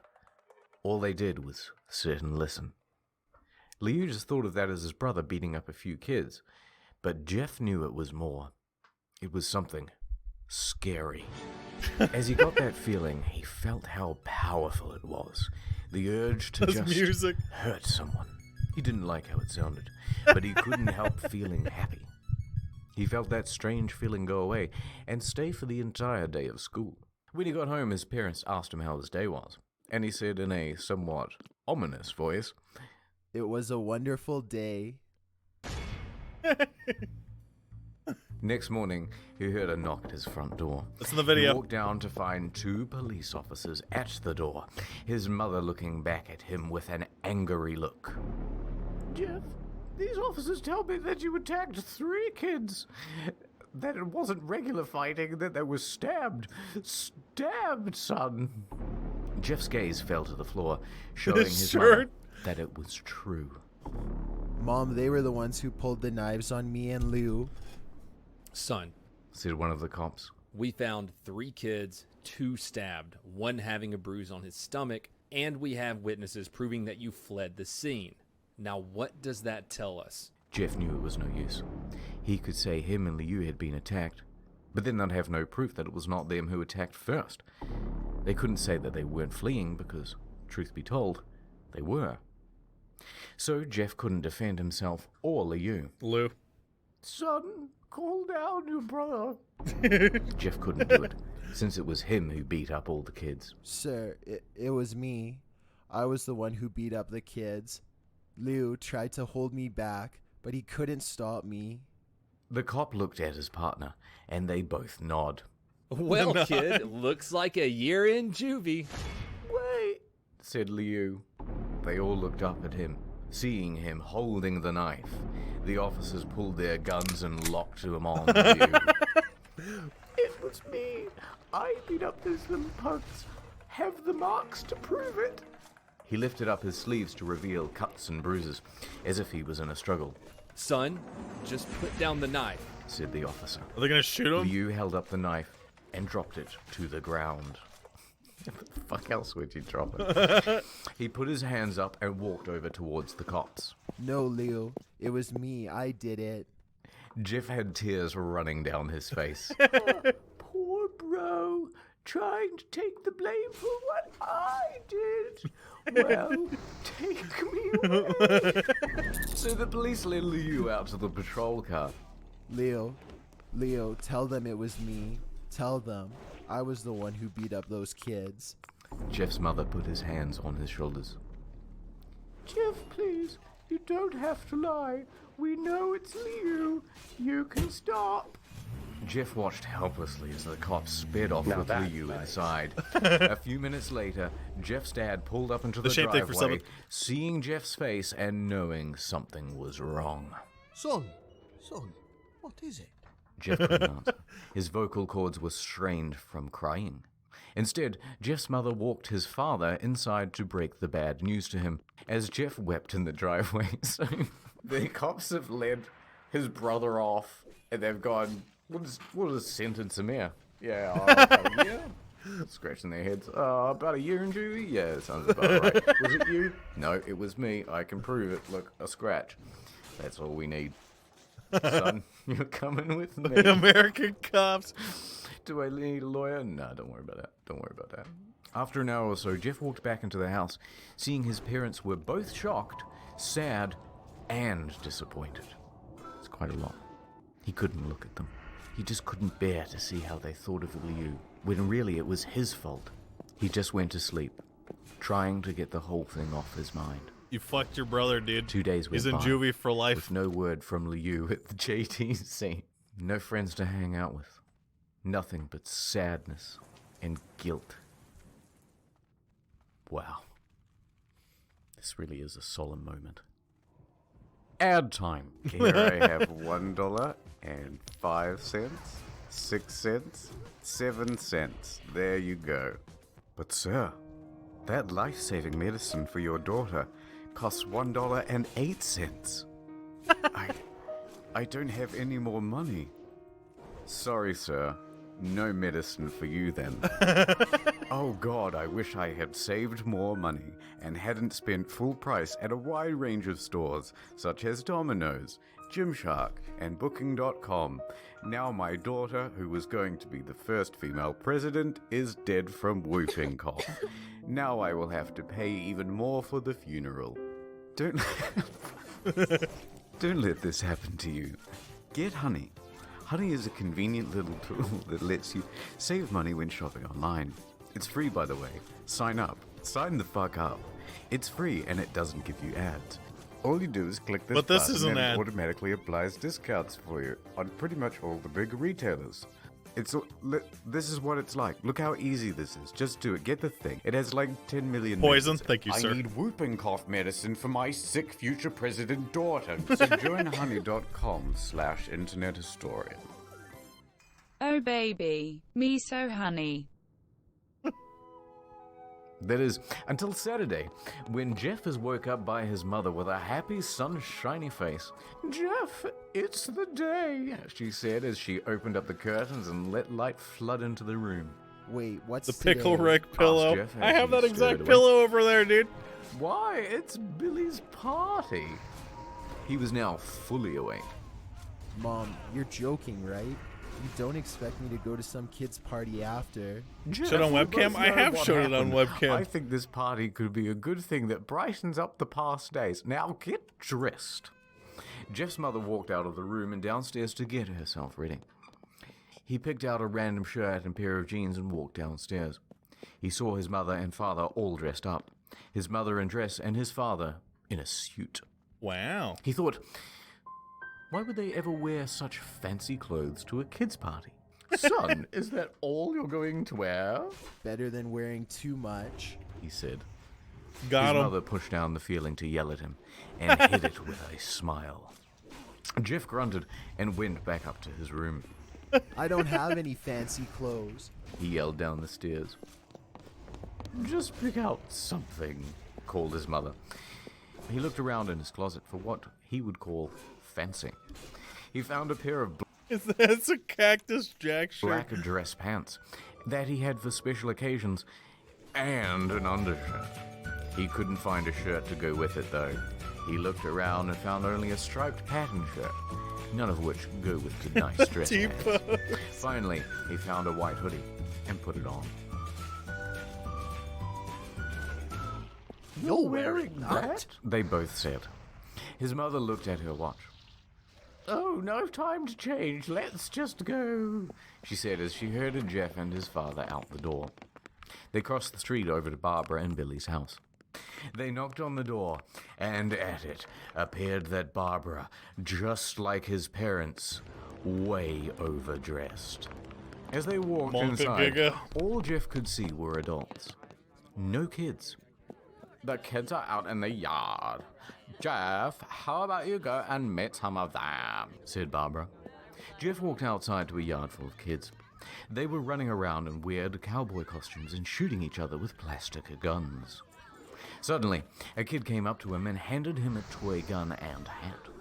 Hey, wanna play? He said. No kid, I'm way too old for this stuff. The kid looked at him with a weird puppy dog face. Please, said the kid. Fine, said Jeff. He put on a hat and started to pretend to shoot at the kids. It might not have been super cool, but it was the first time he had done something that took his mind off Liu, until he heard a noise. A weird, rolling noise. Monka Giga. Then it hit him. Randy, Troy, and Keith all jumped over the fence on their skaterboards. Jeff dropped the fake gun and ripped off the hat. Randy looked at Jeff with a burning hatred. Hello, Jeff, is it? He said. We have some unfinished business. Jeff saw his bruised nose. I think we're even. I beat the crap out of you, and you get my brother sent to JDC. Randy got an angry look in his eyes. Oh no, I don't go for even, I go for winning. You may have kicked our asses that one day, but not today. As he said that, Randy rushed at Jeff. They both fell to the ground. Randy punched Jeff in the nose, and Jeff grabbed him by the ears and headbutted. Jeff pushed Randy off him, and both rose to their feet. Kids were screaming, and parents were running out of the house. Troy and Keith both pulled guns out of their pockets. Real ones. No one interrupts, or guts will fly, they said, collectively. Randy pulled a knife on Jeff and stabbed it into his shoulder. Jeff screamed and fell to his knees. Randy started kicking him in the face. After 3 kicks, Jeff grabbed his foot and twisted it, causing Randy to fall to the floor. Jeff stood up and walked towards the back door. Troy grabbed him. Need some help? He picks up Jeff by the collar and throws him through the patio door. Boys will be boys. As Jeff tries to stand, he is kicked down to the ground. Randy repeatedly starts Where's hitting his Jeff parents? until he starts to cough up blood. Come on, Jeff, fight me! He picks up Jeff and throws him into the kitchen. Randy sees a bottle of vodka on the counter and smashes the glass over Jeff's head. Fight! He throws Jeff back into the living room. Come on, Jeff, look at me! Jeff glances up, his face riddled with blood. I was the one who got your brother sent to JDC, and now you're just gonna sit here and let him rot in there for a whole year. You should be ashamed. Jeff started to get up. Oh, finally! You stand up and fight. Now that's nice. Jeff is now to his feet, blood and vodka on his face. Once again, he gets that strange feeling, the one in which he hasn't felt for a while. What is this music clip from? Finally, he's up, says Randy as he runs at Jeff. That's when it happens. Something inside Jeff snaps. His psyche is destroyed, and all rational thinking is gone. All he can do is kill, kill, kill. He grabs Randy and pile drives him to the ground. He gets on top of him and punches him straight in the heart. The punch causes Randy's heart to stop as Randy gasps for breath and dies. Everyone is looking at Jeff now. The parents, the crying kids, even Troy and Keith. although they easily break from their gaze and point their guns at Jeff. Jeff sees the guns trained on him and runs for the stairs. As he runs, Troy and Keith let out fire on him. Each shot missing. Jeff runs up the stairs. He hears Troy and Keith follow up behind as they let out their final rounds of bullets. Jeff ducks into the bathroom. He grabs the towel rack and rips it off the wall. Troy and Keith race in, knives ready. Does he deflect the bullets? Troy swings his knife at Jeff, who backs away and bangs the towel rack into Troy's face. Troy goes down hard, and now all that's left is Keith. He's more agile than Troy, though, and ducks when Jeff swings the towel rack. He dropped the knife and grabbed Jeff by the neck. He pushed him into a wall. A thing of bleach fell down on top of him from the top shelf. It burned both of them, and they started to scream. Jeff wiped his eyes as best he could. He pulled back the towel rack and swung it straight into Keith's head. As they lay there, bleeding to death, he let out an ominous smile. What's so funny? Asked Jeff. Keith pulled out a lighter and switched it on. What's funny, he said, is that you're covered in bleach and alcohol. Jeff's eyes widened as Keith threw the lighter at him. As soon as the flame made contact with him, the flames ignited the alcohol in the vodka. While the alcohol burned him, the bleach bleached his skin. Get it? Jeff let out a terrible screech as he caught on fire. He tried to roll out the fire, but it was no use. The alcohol had made him into a walking inferno. He ran down the hall and fell down the stairs. Everybody started screaming as they saw Jeff, now a man on fire, drop to the ground, nearly dead. Man? The last thing Jeff saw was his mother and the other parents killed by a 12-year-old trying to extinguish the flame. That's when he passed out. How come they didn't When stop Jeff any woke, of that? He had a cast wrapped around his face. He couldn't see anything, but he felt a cast on his shoulder and stitches all over his body. He tried to stand up, but he realized that there was some tube in his arm, and when he tried to get up, it fell out, and a nurse rushed in. Okay, it's a sexy nurse. I don't think you can get out of bed just yet. She said as she put him back in bed and reinserted the tube. Jeff sat there with no vision, no idea of what his surroundings were. Finally, after hours, he heard his mother. Honey, are you okay? She asked. Jeff couldn't answer though. His face was covered and he was unable to speak. Oh, honey, I have great news. After all the witnesses told the police that Randy confessed to trying to attack you, they decided to let Liu go. This made Jeff almost bolt up, stopping halfway, remembering the tube coming out of his arm. Bless that tube. He'll be out by tomorrow, and then the two of you will be able to be together again. He's not going to jail for killing that kid? Jeff. It's the most convoluted fucking 4 words I've ever read. How about his mother hugged him? Jeff's mother hugs Jeff and says her goodbyes to Jeff. Music. The next couple of weeks were those where Jeff was visited by his family, which is to say, Jeff's family. They came to the day where his bandages were to be removed. His family were all there to see it, what he would look like. As the doctors unwrapped the bandages from Jeff's face, everyone was on the edge of their seats. They waited until the last bandage holding the cover over his face was almost removed. Let's hope for the best, said the doctor. He quickly pulls the cloth, letting the rest fall from Jeff's face. Jeff's mother screams at the sight of his face.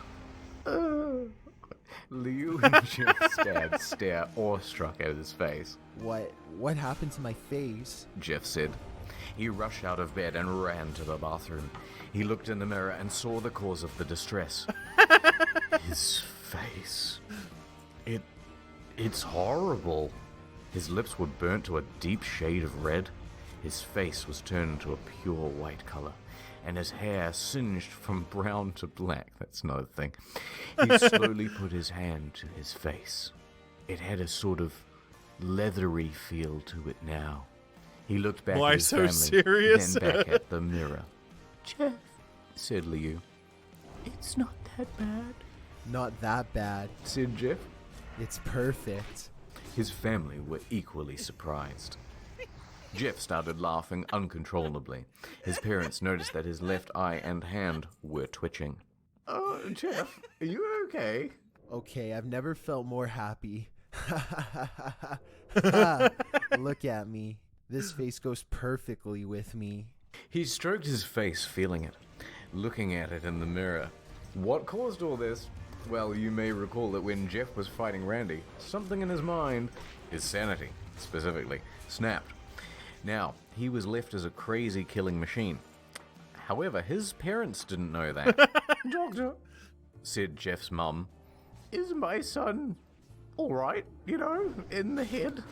Oh yes, this behavior is typical for patients that have taken very large amounts of painkillers. If his behavior doesn't change in a few weeks, bring him back here and we'll give him a psychological test. Oh, thank you, Doctor. Jeff's mother went over to Jeff. Jeff, sweetie, it's time to go. Jeff looks away from the mirror, his face still formed into a kind of crazy smile. Okay, Mommy. Ha ha ha ha. His mother took him by the shoulder and took him to get his clothes, This is what came in. said the lady at the desk. Jeff's mom looked down to see the black dress pants and white hoodie her son wore. Now they were clean of blood and stitched together. They took the clothes. They got burned in the fucking fire and cleaned them of all the blood and vodka and bleach and cut out the burned bits and stitched. Fuck's sake. Jeff's mother led him into a room and made him put his clothes on. Then they left, not knowing that this was their final day of life. Dun, dun, dun. Alteration, thanks for subbing. Uzi got Con, ACDC, Later that 958, night, thanks for subbing. Point. Jeff's mother woke Rochelle, to a thanks for subbing. sound coming from the bathroom. It sounded as if someone was crying. Blue Squid, She hey. slowly walked over to see what it was. When she looked into the bathroom, she saw a horrendous sight. Jeff had taken a knife and carved a smile into his cheeks. Jeff, what are you doing? Asked his mother. Jeff looked over to his mother. Monka Giga. I couldn't keep smiling, Mommy. It hurt after a while. Now I can smile forever. Jeff's mother noticed his eyes, ringed in black. Jeff, your eyes. His eyes were seemingly never closing. I couldn't see my face. I got tired and my eyes started to close. I burnt out the eyelids so I could forever see myself, my new face. Jeff's mother slowly started to back away, seeing that her son was going bananas. What's wrong, Mommy? Aren't I beautiful? Yes, son, she said. Yes, you are. Let me go get Daddy so he can see your face. She ran into the room and shook Jeff's dad from his sleep. Honey, get the gun. She stopped as she saw Jeff in the doorway, holding a knife. It looked like he was flipping her off. Mommy, you lied. That's the last thing they hear as Jeff rushes them with the knife, gutting both of them. His brother Liu woke up, startled by some noise. He didn't hear anything else, so he just shut his eyes and tried to go back to sleep. But as he was on the border of slumber, he got the strangest feeling that someone was watching him. He looked up before Jeff's hand covered his mouth. Why would he kill him? Slowly raised the knife, ready to plunge it into Liu. Liu thrashed here and there, trying to escape Jeff's grip. Just go to sleep. To be continued. No, probably not. What? There's more to it? I'm all sticky. He could only... That was 30 minutes long. He could only...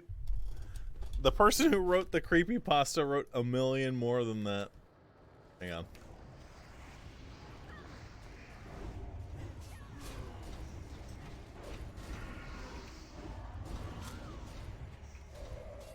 Hold up.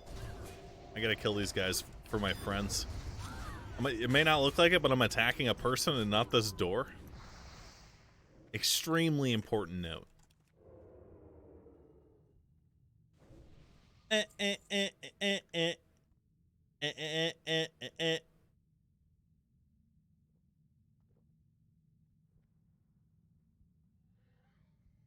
Just like Divinity all over again. I'll be attacking some doors tonight after stream, lads. This pumpkin emote has to go. This pumpkin emote's a staple of our channel. Alright. Ever since 2016. We need a Halloween emote, and someone drew that. In fact, that was the first incarnation of Moon Too Cute. Before it was made into a heart for Valentine's Day. And the heart stayed, but the pumpkin went.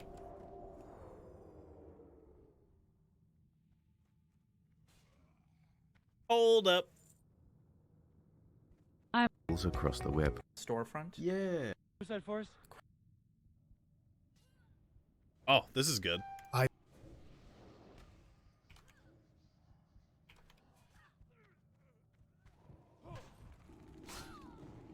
Item number 2433. Monka Giga. Object class Euclid. Description: SCP-2433 is an image of Vermont Senator Bernie Sanders giving a speech. Sorry, I keep on looking at that picture of Bernie Sanders at the side. It's distracting.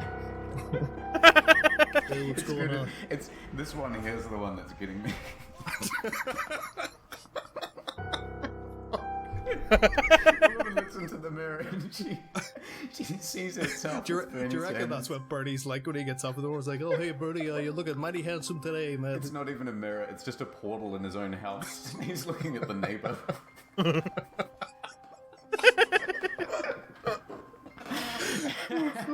Morning. Oh, geez. Hello, and welcome back to In the Field. Today I'm joined by the Volgan. Hi. Yeah, hey, how's it going? Yeah, it's going well. So the Volgan does like SCP readings and the best SCP readings in the game. So Oh, thanks very much. The Volgan, do you want to describe your channel a bit? And Okay, if you like kind of horror or creepypasta, it's mostly SCP kind of stuff. SCP, it's a community-based writing site where people pretend to be employees of a secret government agency, and their main purpose is to contain what they call SCPs or anomalies. We've had a bit of a search around, and we've managed to find some that are a bit spooky. Okay, let's just start at the top. SCP, a secret foundation, has protected this world from otherworldly entities for over 4,000 years. Is that true? 4,000 years? 4,000 years? Is it? From Corrupted Smile. Voice acting definitely on fleek. Oh my god, how did this happen? That voice acting is not on fleek. Contain SCP-173 at all costs. Why did this one become the iconic SCP? Oh my god, behind you! What is he whispering while shouting? No. Oh my god, it's behind him. This is all we had back in the day, chat. Apparently this is how people sound when they're shouting. No, behind you! I can't wake my parents, so I'm just whispering into the mic. That's almost exactly what is happening. SCP-3169. Object class safe. Description: SCP-3169 designates 6 sealed foil bags marked with the words unsalted pistachios. Each bag contains 12 unshelled and roasted pistachio nuts.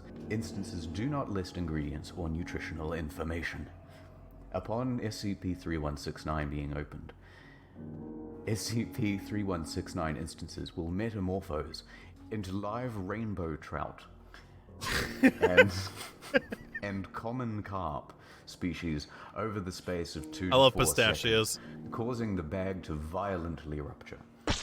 Metamorphosed SCP-31691 instances are non-anomalous, barring the fins, which are typically 4 times larger than those of the average member of their species. Bolton, thoughts on this? How are you feeling? How are your nerves? Please go on. I'm starting to get the shivers, so... Addendum 316901. Recovery. SCP-3169 was discovered in One Spot, a small family-run convenience store located in UK. After online recordings indicated that an extra-normal event had occurred. After receiving heavy circulation through various social media websites, Foundation disinformation campaigns were initiated with the intent to pass the footage off as a hoax. In total, 6 SCP-3169 instances were removed from the scene. Reeves is an active member of the group of interest, Gamers Against Weed, and has engaged in numerous conversations under the online alias Smoke-A-Cola. I can't say that one. Why is he part of Gamers Against Weed? Yeah, I actually remember that from something. That's a legitimate group of interest on the SCP Wiki, Gamers Against Weed. Fucking hilarious. Six Semper Cannabis. What? You're just mad because you're angry. Anyone know what game that text is from, chat? That's right. That's some TF2 chat box right there, dude. Formed in 1960. Of course, it's always 69. Gamers Against Weed is the front lines of eternal war between gamers and the stoners, with over 9,000 troops. We have participated in numerous raids on El Concha and graduated top of our class in the Nintendo Seals of Quality. Pretty cool guys. And they fight boredom and only afraid of a few things. Oh, me. Lesbian king nice triumph. Oh, man. What's wrong with you, Class Coon? Could it be your craving my... What in the name of... Was that like a squirrel? Because 087 is the stairwell one. So is this like a Mario version of SCP-87? I guess. I think SCP-87 is the staircase that never ends, right? Okay, so this is floor 1. Pretty good so far. Doesn't basically nothing happen until you get to about the 40th floor in the story itself? Callie, are you okay down there? Callie? Callie, are you okay? Callie, would you like to join my Roblox server? Hold on, this is good. I think we found a new genre here. Fan-made animations of SCPs. Oh yeah, you've seen Confinement, haven't you? I've seen this one. This is amazing. Yeah, Lord Bung, he's fantastic. Oh, you do a voice in this one, don't you? I've been in 2 of them so far. What's this? I've never seen that. Animation. Alright, 1.2 million views. Yeah. Just get in there and follow all the instructions and you'll probably be fine. I'm not blinking!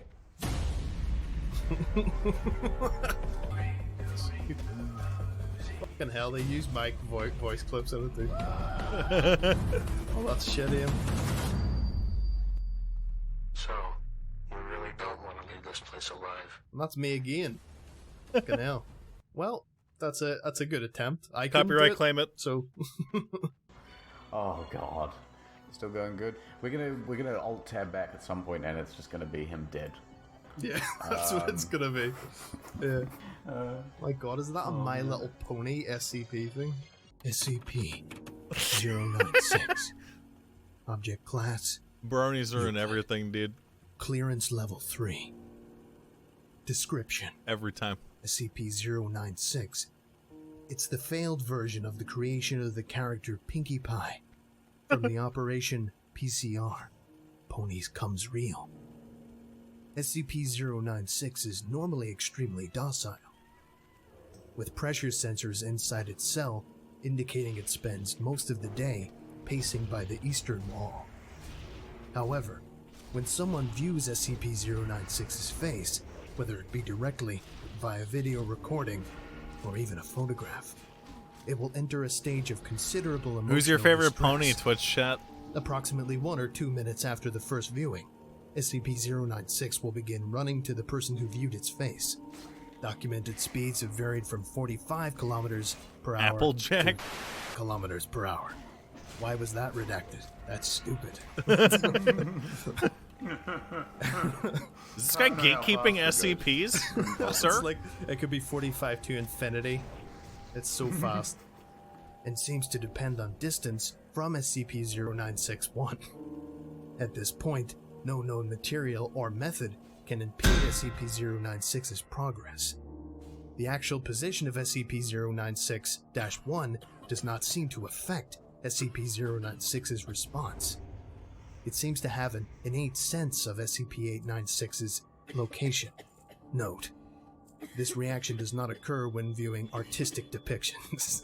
Upon arriving at SCP-096-1's location, SCP-096 So many numbers. will proceed to kill and data expunged SCP-096-1. 100% of cases have left no traces of SCP-096-1. SCP-096 will then sit down for several minutes before regaining its composure and becoming docile once again. It will then attempt to make its way back to its natural habitat. What do you mean data redacted? It's fucking Equestria or whatever the fuck they come from. I like you knew where it was. Who doesn't Oh know? my God. I knew. Floor 29 so far. Fucking hell. The description isn't really the good thing. The good stuff is like how it was found. I mean, it's quite well written. So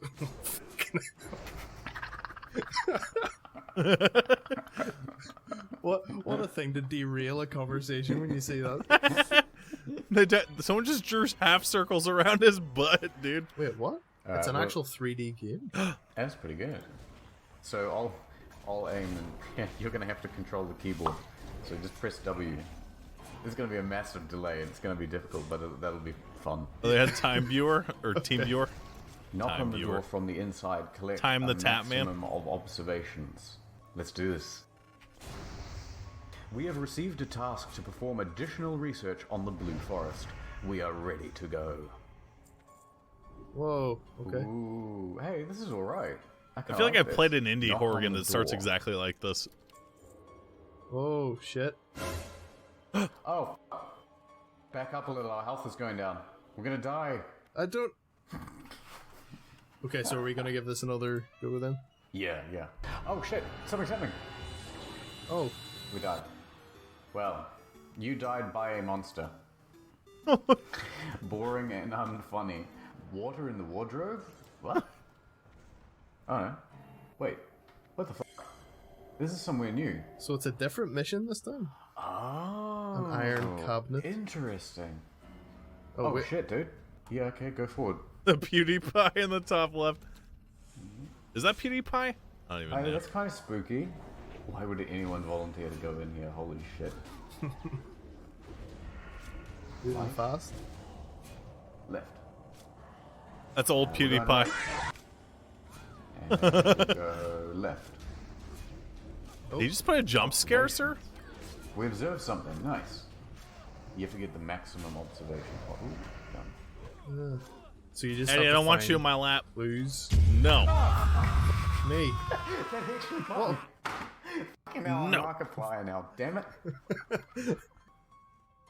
Oh shit. Go left. We're almost dead. Markiplier legendary loser to MOONMOON OW when it came to beating Welcome to the Game on hard mode. I know that guy. Collect water. Mission complete. We did it. Oh, nice. Open a fire. You lost to Water him in at the- Baldy? What? Not again. No, I didn't. We weren't even What? competing. That's the same mission. I ain't win. Boo, boo. What are your thoughts on ESO? Never played it, I never think will. We have successfully explored everything that the SCP genre has to offer. I forgot. It actually ends with a shout out to Andre Bichert. Andre Bichert?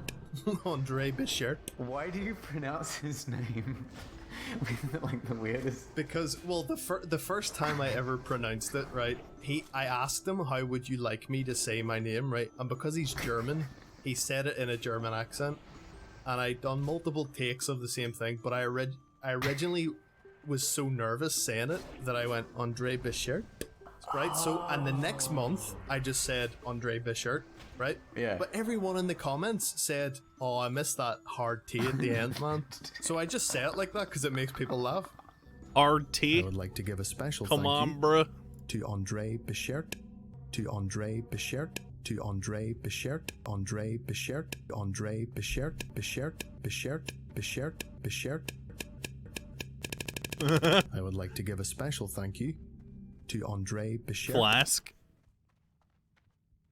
I think we're greed rolling this. Hang on. This is worth a lot of money. God damn it. Alright, link me a video, chat. Wait, no, I want to watch that animation. The spooky one. The spooky, scary animation.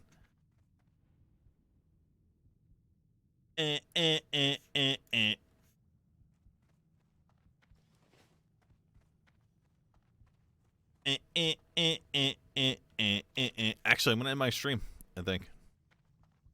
It's jerk off time. I'll see you guys later. I'll see you tomorrow. Alright? I'll see you tomorrow, dude. Alright? Alright, dude. Spoilers, I don't get the item I'm here for, by the way.